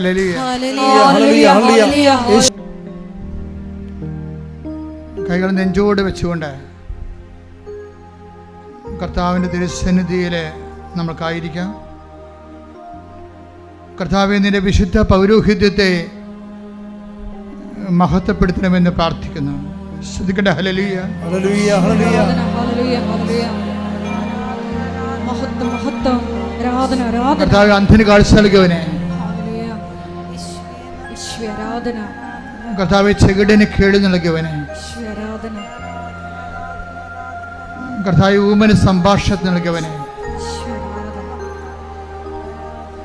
കർത്താവേ, മഹ്ഫൂദ് രോഗി സുഖപ്പെടുത്തിയവനെ. കർത്താവെ, മരിച്ചവനെ ഉയർപ്പിച്ചവനെ. കർത്താവെ, നിന്റെ തിരുനാമത്തിന് സ്തോത്രം ചെയ്യുന്നു. കർത്താവെ, നിന്റെ തിരുമുറുപാടുന്ന വലതുകരം, ആണിപ്പിടുതാർന്ന അത്ഭുതകരം അങ്ങയുടെ മക്കളുടെ ശിരസിൽ വെക്കണമെന്ന് പ്രാർത്ഥിക്കുന്നു. അടിപ്പിണർ പോലെ, വൈതാക്കാലം പോലെ ദൈവികമായ ശക്തി ആന്തരിക അവയവങ്ങളിലേക്ക് പ്രവേശിക്കട്ടെ. മാരക രോഗങ്ങൾ, തീരാവേദികൾ യേശു ക്രിസ്തു നാമത്തിൽ മാറിപ്പോകട്ടെ. ശ്രദ്ധിക്കട്ടെ.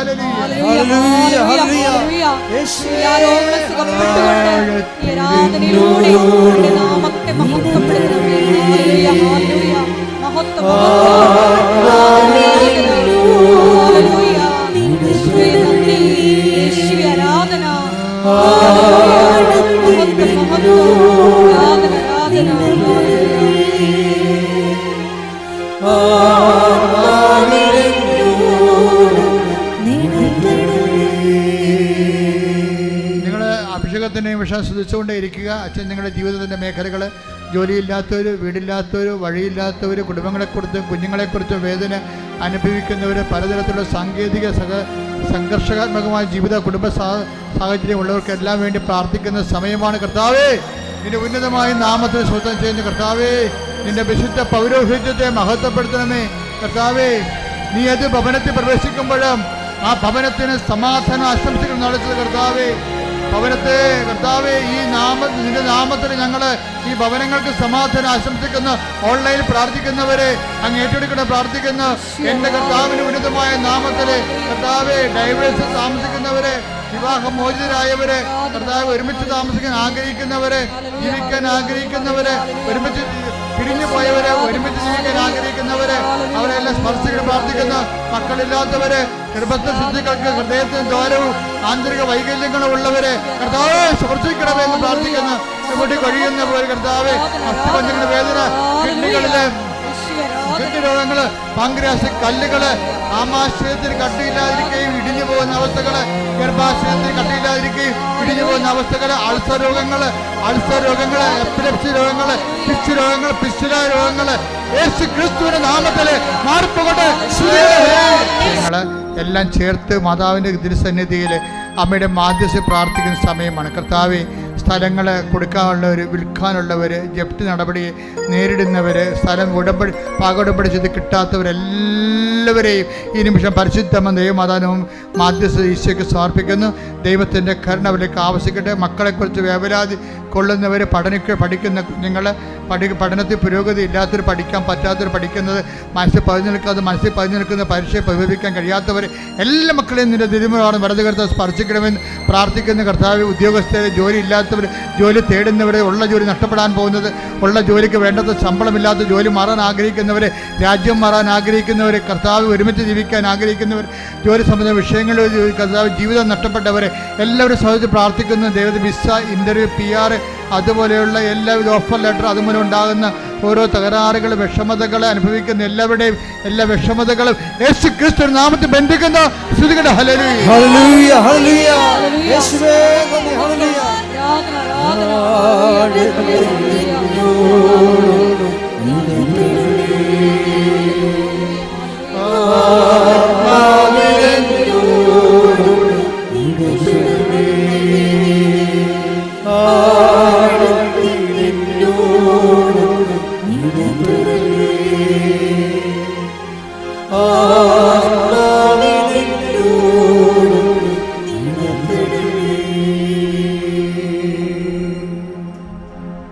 ഒരിക്കൽ കൂടി മരിയൻ ഉടമ്പടിയിൽ സമർപ്പിച്ചിരിക്കുന്ന എല്ലാ വിഷയങ്ങളും ദൈവമാതാവിൻ്റെ മധ്യസ്ഥയിൽ ദിവ്യകാരുണ്യ സന്നിധിയിൽ സമർപ്പിച്ച് ഒരു നിമിഷം നമുക്ക് മൗനമായിട്ട് പ്രാർത്ഥിക്കാം. സുവിശേഷ കൈമാറ്റത്തിനുള്ള അധിക കൃപ, മറ്റുള്ളവരുടെ മുമ്പിൽ ഈശോയെ നിന്നെ ഏറ്റുപറയുവാനുള്ള കൃപ ഞങ്ങൾക്ക് നൽകണമേ എന്ന് പ്രാർത്ഥിച്ചുകൊണ്ട് ശിരസ് നമിച്ച് നമുക്ക് ദിവ്യകാരുണ്യനാഥൻ്റെ ആശീർവാദം അതീവ സ്നേഹത്തോടെ സ്വീകരിക്കാം.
പരിശുദ്ധ പരമമാ ദിവ്യകാരുണ്യമേ,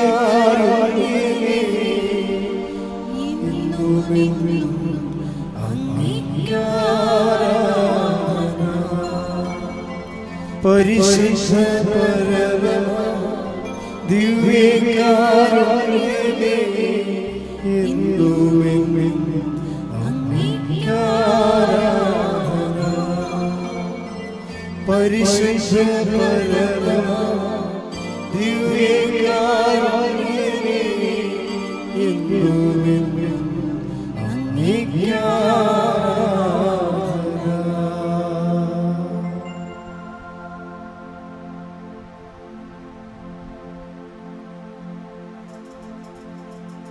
ആവേ ആവേ മരിയ, ആവേ ആവേ ആവേ മരിയ.